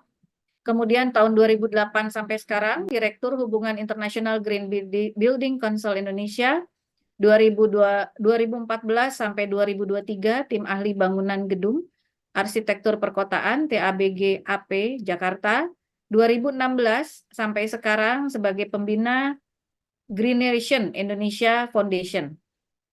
Ini penghargaannya juga luar biasa banyak sekali. 2010 sampai 2024 BCI Asia Indonesia Top 10 Arsitek PDW, kemudian 2017 SIP Award Singapore Institute of Planning Merit Award Pasar Johar Revitalization, 2018 IAI Award Grand Rubina, 2019 SIP Singapore Institute of Planner Merit Award Master Plan Kawasan MRT Jakarta Dukuh Atas, 2021 IAI Jakarta Award untuk buku Beyond Building, 2021 IAI Award SDN 09 Susukan Jakarta, 2021 IAI Award Masjid Baitul Muhni di Lombok, 2022 IAI Banten Award Federal Oil Office, 2023 Silver Award Excellent in Planning for Environmental Resiliency Aceh Sport Complex Master Plan, 2023 SIP Gold Award Excellent in Planning for Community Engagement and Social Inclusiveness Katingan Mentaya Tamplas Project. Baik, luar biasa sekali CV dari Bapak Arsitek Prasetyo Hadi.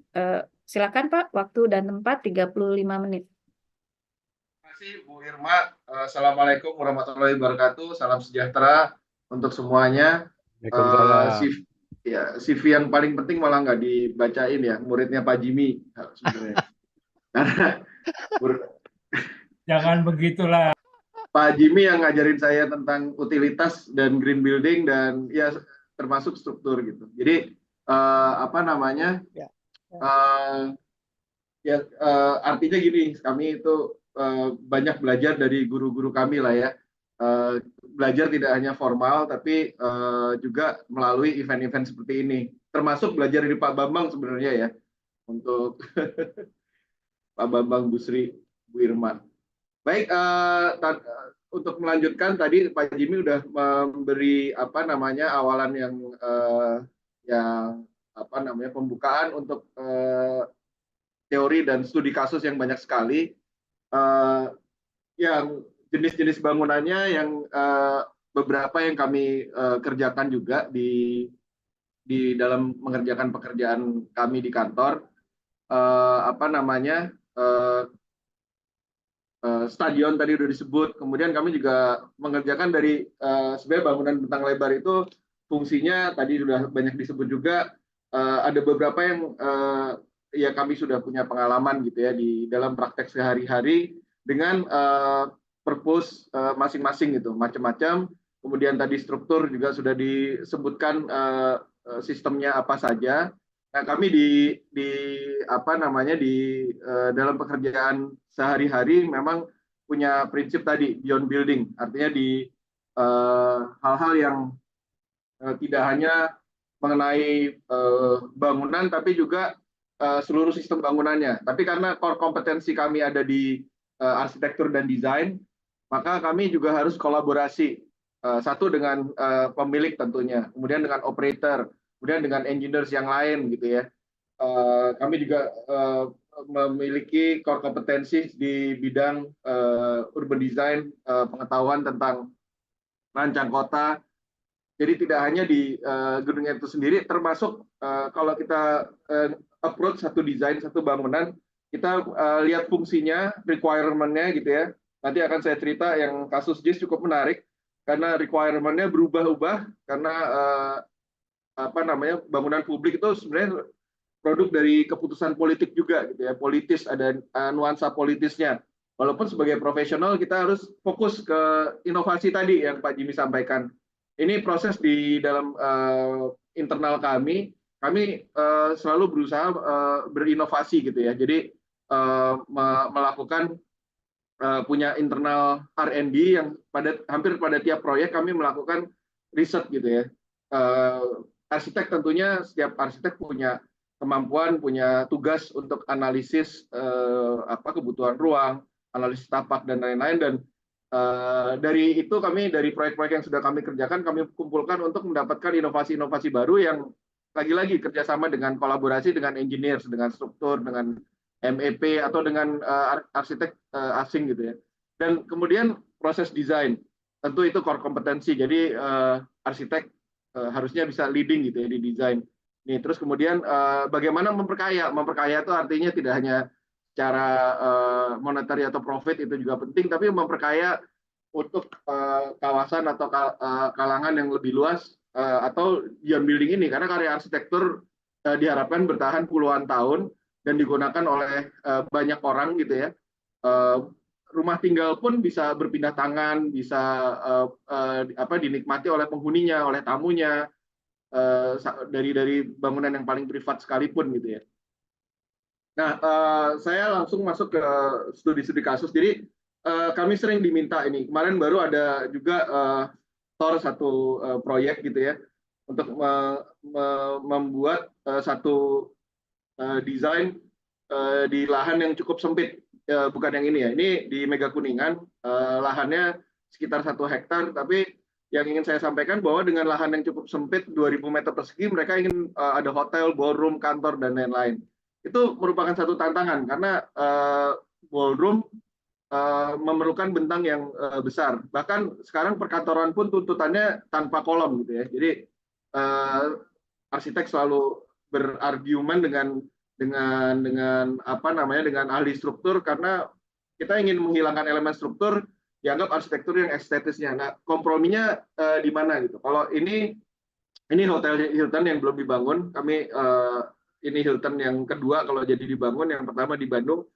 Konsepnya sama, bahwa ada ballroom yang bisa memuat sekitar 1.000 orang berdiri, bisa dibagi ke ruangan-ruangan kecil, tapi bebas kolom gitu ya. Jadi bagaimana sistem bangunan tadi kolom, dan ini masih sistem strukturnya masih beton bertulang gitu ya, masih yang konvensional konvensional, jadi konvensional yang sekarang ya akhirnya bentang lebar dengan perkuatan dan ukuran kolom yang cukup besar. Kemudian ini hotel yang baru selesai dan baru beroperasi awal tahun ini, baru diresmikan juga kemarin 2 bulan yang lalu. Nah ini cukup bukan mudah ya, tapi lebih simpel karena bangunan ballroom yang di depannya berdiri sendiri gitu ya. Berdiri sendiri dari dalam tanda kutip towernya ini di Pulau Samosir, sama kapasitasnya kita 1.000 orang. Ini kalau terbuka dilihat dari sisi panggung, kita bisa lihat bahwa bagaimana sebenarnya kolom di sekitarnya, kemudian bagaimana menyembunyikan balok-balok yang membuat bentangan jadi lebih besar dan masih pakai konvensional gitu ya. Nah, ini bagaimana sebenarnya kalau nggak ada bangunan di atasnya, atapnya kita buat seringan mungkin. Jadi pakai atap metal, dan bagaimana memasukkan cahaya atau menutup sama sekali. Jadi ada yang demand fleksibilitas itu juga penting di satu ballroom gitu.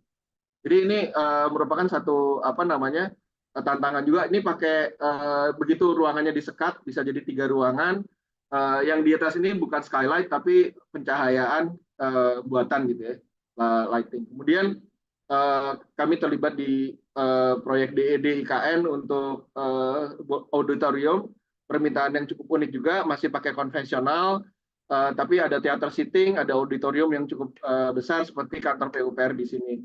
Nah, kemudian ini bangunan yang sudah agak lama, sekitar 15-20 tahun yang lalu di Cirebon. Jadi ini di satu kawasan gitu ya, membuat satu mall. Nah, konsep kami waktu itu mallnya terbuka, hanya toko-tokonya yang ber-AC. Jadi ini waktu pandemi cukup populer, walaupun tetap ya karena orang nggak bisa keluar. Cukup populer karena memanfaatkan ruang terbuka, memanfaatkan penghawaan alami. Triknya adalah bagaimana supaya orang masuk ke dalam nggak kepanasan gitu ya. Salah satunya adalah kami menutup dengan struktur membran gitu ya. Jadi struktur membran di atasnya void yang cukup besar gitu ya. Kemudian baru toko-toko, restoran dan lain-lain di sekelilingnya. Ini juga merupakan satu pendekatan kami lah ya waktu itu ke klien untuk meyakinkan bagaimana sebuah mall yang sehat waktu itu tentunya masih belasan tahun dari pandemi, sehat juga hemat untuk klien karena operational mallnya lebih murah gitu ya karena tidak memakai AC. Ini juga satu proyek, kalau tadi banyak bangunan yang baru sama sekali, ini karya Thomas Karsten yang kami juga terlibat bersama ada Unitri, Pak Tim Istiawan, ahli bangunan heritage, dan Pusat Studi Urban Design. Kemudian juga Pusat Studi Urban Design yang merancang kawasannya, dan Duta Citra konsultan lokal ya, yang memiliki pengetahuan lokal. Karya Thomas Karsten ini kebakar Pasar Johar Semarang.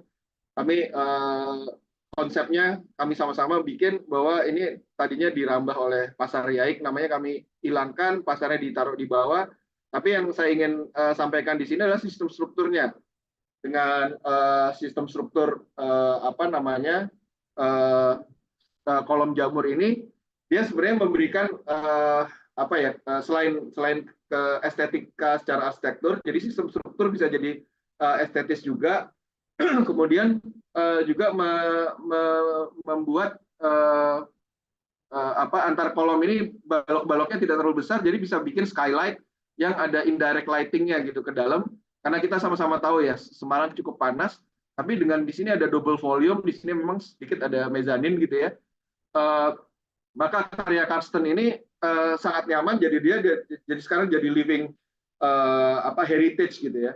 Nah, yang tambahan yang dilakukan waktu itu ada 3 pilihan sebenarnya. Satu, kolomnya pasarnya dirubuhkan sama sekali, kemudian dibangun ulang, itu ditentang oleh banyak kalangan. Yang kedua, kolomnya dibungkus, diperkuat, kolom-kolom lama, itu juga arkeolog tidak mengizinkan. Akhirnya pilihan jatuh ke solusi yang sebenarnya relatif lebih mahal, yaitu memperkuat kolom existing, tapi ada 4 kolom yang tetap dipertahankan untuk menunjukkan sejarahnya. Jadi ini kolom yang lama tapi diperkuat, bahasa awamnya disuntik lah ya. Nah, tambahan juga yang waktu itu kebakaran itu kan penyebab kebakaran diduga waktu itu korsleting. Akhirnya kami bikin jalur-jalur kabel supaya mengurangi risiko sebenarnya. Mengurangi risiko, ini kan bangunan selesai dibangun konstruksi tahun 38. Akhirnya ada komprominya adalah ada jalur-jalur listrik sini. Nah, ini tadi Pak Jimmy juga sudah sampaikan, ini cukup maju pada zamannya, yang sekarang malah justru arsitek ini aula timur ITB di Jalan Ganesa. Kebetulan saya kuliah di sana, jadi kalau misalnya kita melihat struktur bangunan yang udah umurnya 100 tahun, tapi masih tetap bertahan dan makin kuat, dan multi-purpose juga, dia laminated timber, teknologi yang sebenarnya bukan dibawa dari Belanda, tapi dilihat dari adanya ketersediaan material kayu yang banyak di Indonesia, di laminate, di lem, jadi satu bangunan bentang lebar yang cukup kuat tanpa ada kolom di tengah-tengahnya, jadi bisa jadi satu aula gitu. Tentu sekarang kapasitasnya udah kurang untuk mahasiswa yang sekarang. Tapi zaman dulu ini salah satu bangunan yang cukup besar dan memberikan pencahayaan alami. Kemudian juga dinding pengisinya dia memberikan ventilasi silang juga gitu ya. Jadi zaman dulu juga belum ada teknologi AC di tahun awal abad 20. Bangunan ini sangat nyaman, apalagi kondisi kota Bandung. Dan kita bisa lihat gitu loh, digantung oleh dengan lampu-lampu gantung yang cukup besar juga masih bisa bertahan. Nah, ini inspirasi ini kami terapkan untuk satu bangunan masjid di Lombok gitu ya. Dengan waktu itu ada gempa dan kami punya CSR di kantor untuk membuat merehabilitasi gitu ya. Yang ini sama sekali hancur, membangun kembali satu rumah ibadah ini di kawasan satu pesantren. Mereka udah bisa bangun bangunan ruang kelasnya, asramanya masing-masing. Kami membuat menyumbangkan desain untuk masjid dan perpustakaan yang sekarang udah dibangun. Nah, bagaimana menggunakan material yang ada di sana gitu. Di sana hanya ada kayu kelapa. Ini memang bukan laminated, tapi bagaimana masyarakat bisa membangun sendiri gitu. Kalau pakai kontraktor tentu mahal. Jadi kontraktornya kontraktor dari masyarakat setempat gitu. Memang ada mandornya, ada tukangnya, tapi juga warga sekitar atau murid-murid pesantren ikut berpartisipasi. Jadi teknologi tidak hanya teknologi tinggi, tapi juga teknologi yang terapan gitu ya, dengan memanfaatkan kayu kelapa. Tuh, ini yang secara gotong royong dibangun. Memang bukan bangunan yang bentangnya puluhan meter, hanya 8 meter gitu ya, tapi meminimalisasi kolom, kemudian juga bisa dipakai untuk sampai dengan 600 orang gitu, bahkan lebih kalau tidak dalam keadaan beribadah atau sholat. Ini bentuk bangunannya sangat sederhana. Ini alhamdulillah mendapatkan IAI Award. Kemudian yang berikutnya ini kami ikut di bandara di Kediri. Kami mengerjakan review dan building information modeling gitu ya. Kita lihat bahwa dengan menggunakan atap yang lebih ringan, sebisa mungkin, memang saya tampilkan ini, tapi ini menampilkan dalamnya, tapi dengan bentuk yang mengerucut tadi secara 3 dimensi dan juga material atap yang lebih tinggi. Nah, satu karya yang kami tidak terlalu waktu Asian Games kebanyakan kan orang-orang ke GBK, tapi kami ditugaskan oleh itu Pulau Mas Jaya untuk merevitalisasi area Pacuan juga. Jadi untuk pertandingan demonstrasi di Asian Games. Jadi Pacuan Jaya sudah bersih dan tidak disingkat sekali Pacuan Jaya di kawasan Mas. Kemudian karena yang dia alat demonstrasi tidak memerlukan banyak uang. Kami merancang tidak hanya Inggris, tidak hanya bangunan ini, tapi juga bangunan dan pendukung yang lain untuk anak-anak misalnya Jakarta Perindo. Ini area tandanya, area-areanya, dan dalam klinik ada dormitory dan lain-lain. Ini adalah kas-kas cuan-cuan dan sebagainya yang jadi daerah selatan. Nah, ini bangunan lamanya, bangunan tahun 70-an dan tahun 70-an untuk nonton cuan-cuan ada. Jadi punya nilai historis. Kami tidak melakukan banyak hal, tapi intinya adalah bagaimana bangunan ini diperbarui. Nah, ini juga menarik nih, karena ada waktu itu proyek ini dimulai, kemudian masih Pak Ahok sebelum ada pilkada yang kemudian Pak Anies yang menyelesaikan. Tapi ini menunjukkan dinamis bagaimana loncatan waktu demonstrasi itu banyak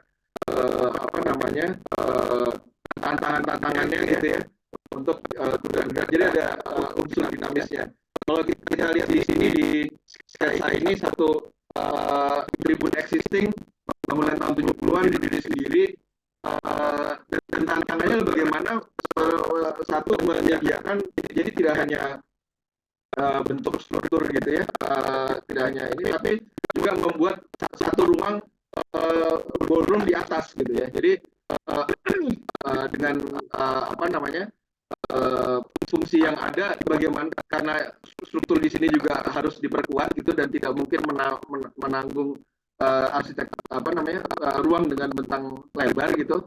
Akhirnya dibuatlah struktur khusus space frame, struktur baja apa namanya yang kemudian dilapis gitu ya. Jadi dengan demikian dia bisa menciptakan ruang-ruang baru yang ada hal juga untuk bikin bangunan publik yang besar gitu ya, atau apalagi bangunan olahraga yang nantinya dapat difungsikan atau dikomersialkan gitu ya untuk kantor dan untuk apa namanya ya untuk kegiatan-kegiatan lain selain tunggang serasi. Jadi penggemar olahraga berkuda ini cukup banyak. Kami tentu dibantu oleh federasi berkuda juga gitu ya. Jadi konsepnya sebenarnya awalnya adalah bagaimana membuat seringan mungkin. Kita bisa lihat dari gambar potongan ini. Ini tribun dipertahankan, kemudian bagaimana, dan ini bangunan existing, ada pengisian untuk tunggang serasi juga apa namanya semacam urugan gitu ya. Ini ruang penerimanya, ini ada beberapa kantor, judges room untuk wartawan dan lain-lain, ruang untuk juri, dan kemudian bisa mendapatkan satu ruang yang cukup besar untuk ballroom atau function room. Nah, lebarnya sendiri, setelah itu kita juga dengan struktur ini kita bisa mendapatkan ekstra drop off area gitu ya. Jadi bentuk bangunan yang dinamis, ada drop off area. Ini struktur engineer-nya Wiratman yang mengikat dengan apa namanya dengan bangunan existing, hanya tambahan struktur. Kemudian ini pengisi sebenarnya kaca yang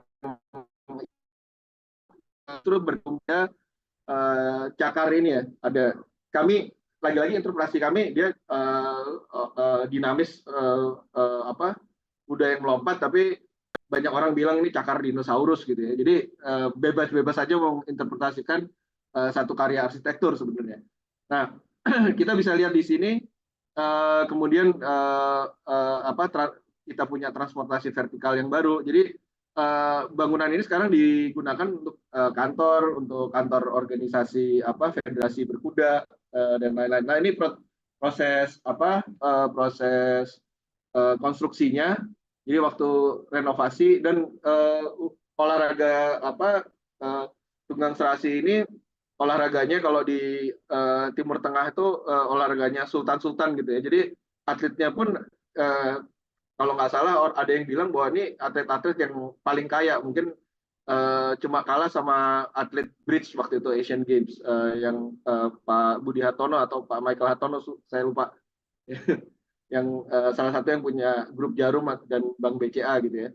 Tapi intinya ini merupakan satu wajah Indonesia, bangunan yang walaupun kecil gitu, kapasitasnya hanya 1.000 penonton, tapi bentang dari ujung ke ujung 80 meter, kolomnya ini sendiri, ballroomnya sendiri punya bentang 80 meter, dan akhirnya kami bisa menambahkan satu lantai yang cukup prime gitu ya untuk penontonnya juga waktu itu, dan sekarang pada saat operasional bisa difungsikan sebagai sebagai ballroom gitu, jadi untuk event, untuk rapat dan lain sebagainya gitu. Ini beberapa foto-foto setelah bangunan ini selesai, dan ini area drop off-nya. Ini tribun tetap mirip seperti yang lama, kita di kiri area drop off yang terlindung gitu ya, tetap mendapatkan sinar matahari. Ini area untuk penontonnya, untuk wartawan, untuk juri, dan semua kelengkapannya sudah ada di bangunan baru.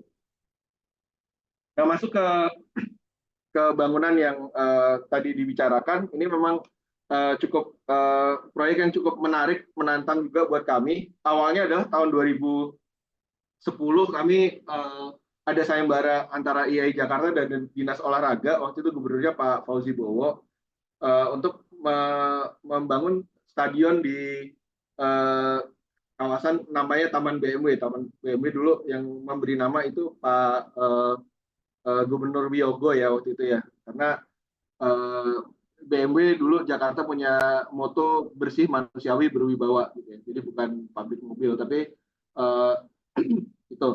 Ini kalau kita lihat tipe stadion ya tadi ada yang open air, tetap dia punya arsitektur cantilever bentang lebar.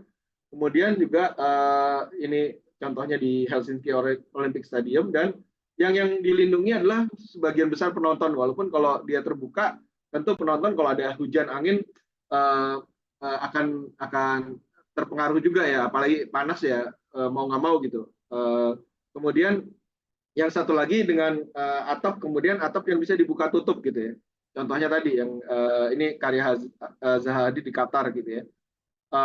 Nah, sejarahnya sendiri awalnya stadion Jakarta itu punya stadion di Menteng gitu ya, di stadion orang sering juga menyebutnya Stadion Persija, yang kemudian pada waktu itu karena di Jalan Cokro Aminoto, kalau misalnya masih ingat gitu ya, tahun 70-an 80-an itu masih di situ. Kemudian stadion itu karena udah di tengah kota, mungkin nilai tanahnya tinggi, dibuat satu taman dan bangunan pendukung gitu ya. Ada beberapa bangunan pendukung, dan stadion olahraganya dipindah ke Lebak Bulus. Jadi dipindah ke Lebak Bulus sampai dengan tahun 2000-an tadi. Jadi ini sempat jadi ini yang bangun waktu itu klub Pelita Jaya, dan Persija juga sering tanding di sini. Kebetulan sangat dekat dengan kantor kami, yang kemudian waktu dicanangkan pembangunan MRT lahan kosong DKI, jadi Pemprov DKI itu nggak punya banyak lahan kosong. Stadion milik Jakarta ini kemudian dipindah ke Sunter, ke Taman BMW itu. Lebak Bulus ini karena memang udah direncanakan, jadi akan jadi depo MRT seperti yang di kanan, yang sekarang juga sudah berfungsi gitu ya. Yang nanti akan dilanjutkan lagi ke Tangerang Selatan ya rencananya. Intinya adalah Jakarta setelah Stadion Persija ini dibongkar gitu ya, awal kita tahun 2010-an gitu, tidak punya stadion lagi. GBK itu punyanya pemerintah pusat, punyanya Seknek gitu ya, dikelola oleh Seknek. Jadi itu bukan, walaupun lokasinya di Jakarta, itu bukan milik Pemprov DKI. Sementara kota-kota di Indonesia kebanyakan punya stadion, DKI masa nggak punya stadion gitu ya. Nah, akhirnya diputuskan untuk bangun stadion di yang namanya Taman BMW, yang di sebelah barat Waduk Sunter Utara, salah satu pengendali banjir juga, yang dulunya lahan seluas 70 hektar ini nama itunya adalah Taman BMW. Jadi sebelum sayembara tahun 2010 itu ada sayembara IALI yang untuk merancang Taman BMW. Jadi ini taman masih kosong gitu ya. Tapi tahun 98 waktu krisis, gubernur waktu itu Sutioso memperbolehkan orang untuk menggarap lahan ini gitu ya, karena lahan kosong waktu itu baru disayembarakan, kemudian udah ada pemenang. Baru tahun 2010 diputuskan untuk dibangun. Jadi ada masalah karena sudah ada penggarapnya, sudah ada orang yang tinggal di situ, dan nggak sebentar juga, ada belasan tahun mungkin mereka di situ. Jadi merasa jadi penduduk gitu ya.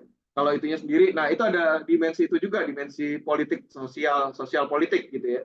Jadi hal ini yang menyebabkan pembangunan atau mulainya dibangunnya itu cukup lama gitu ya. Selain masalah, tidak hanya melulu masalah teknis atau arsitektur atau pergantian pemimpin kepala daerah, kepala provinsi, tapi juga ada aspek itu. Nah, kembali ke konsep sayembara, sebenarnya kami melihat potensi yang sangat besar yang sekarang jadi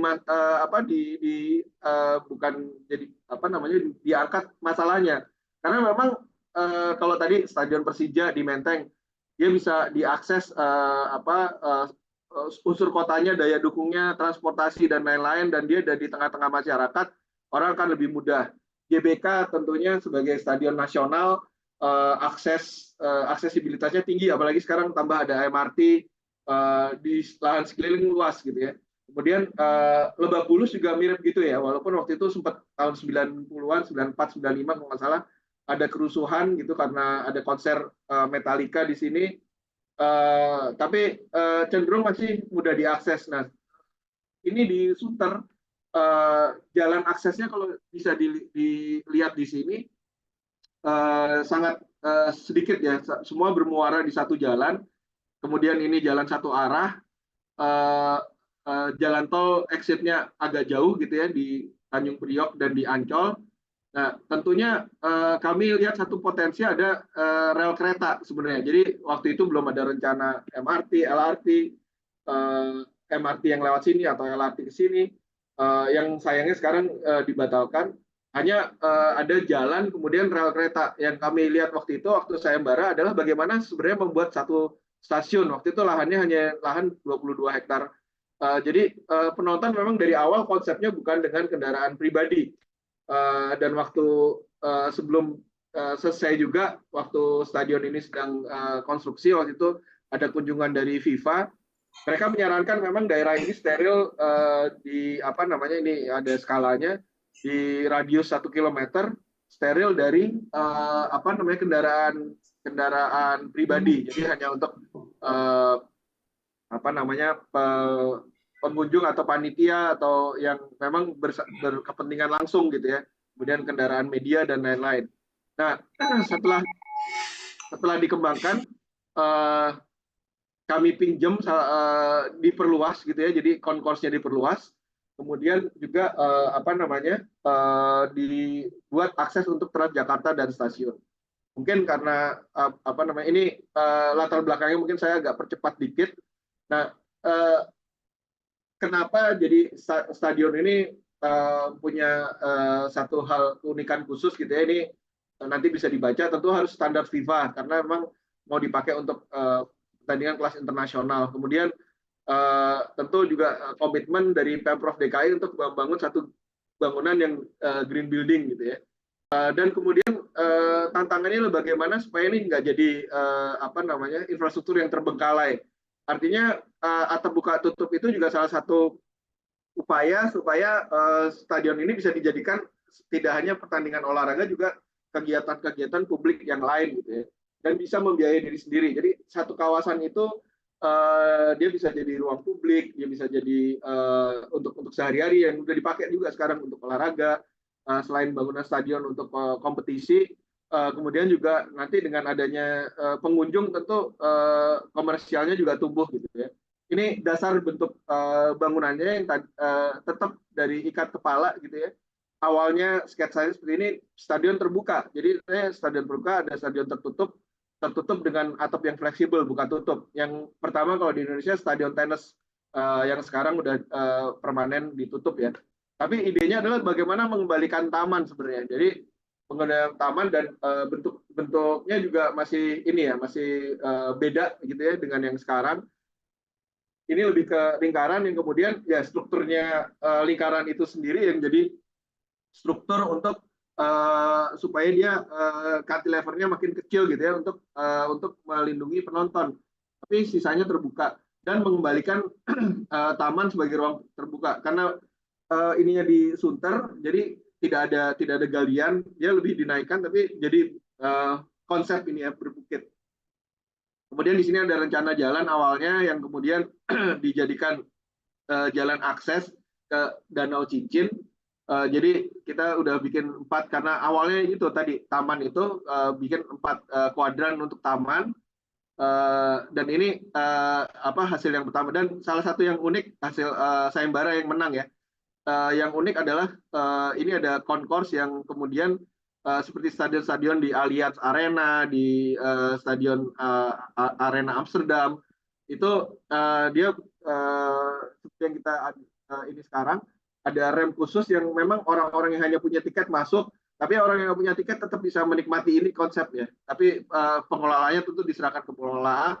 Kemudian ini adalah stasiun awal ya.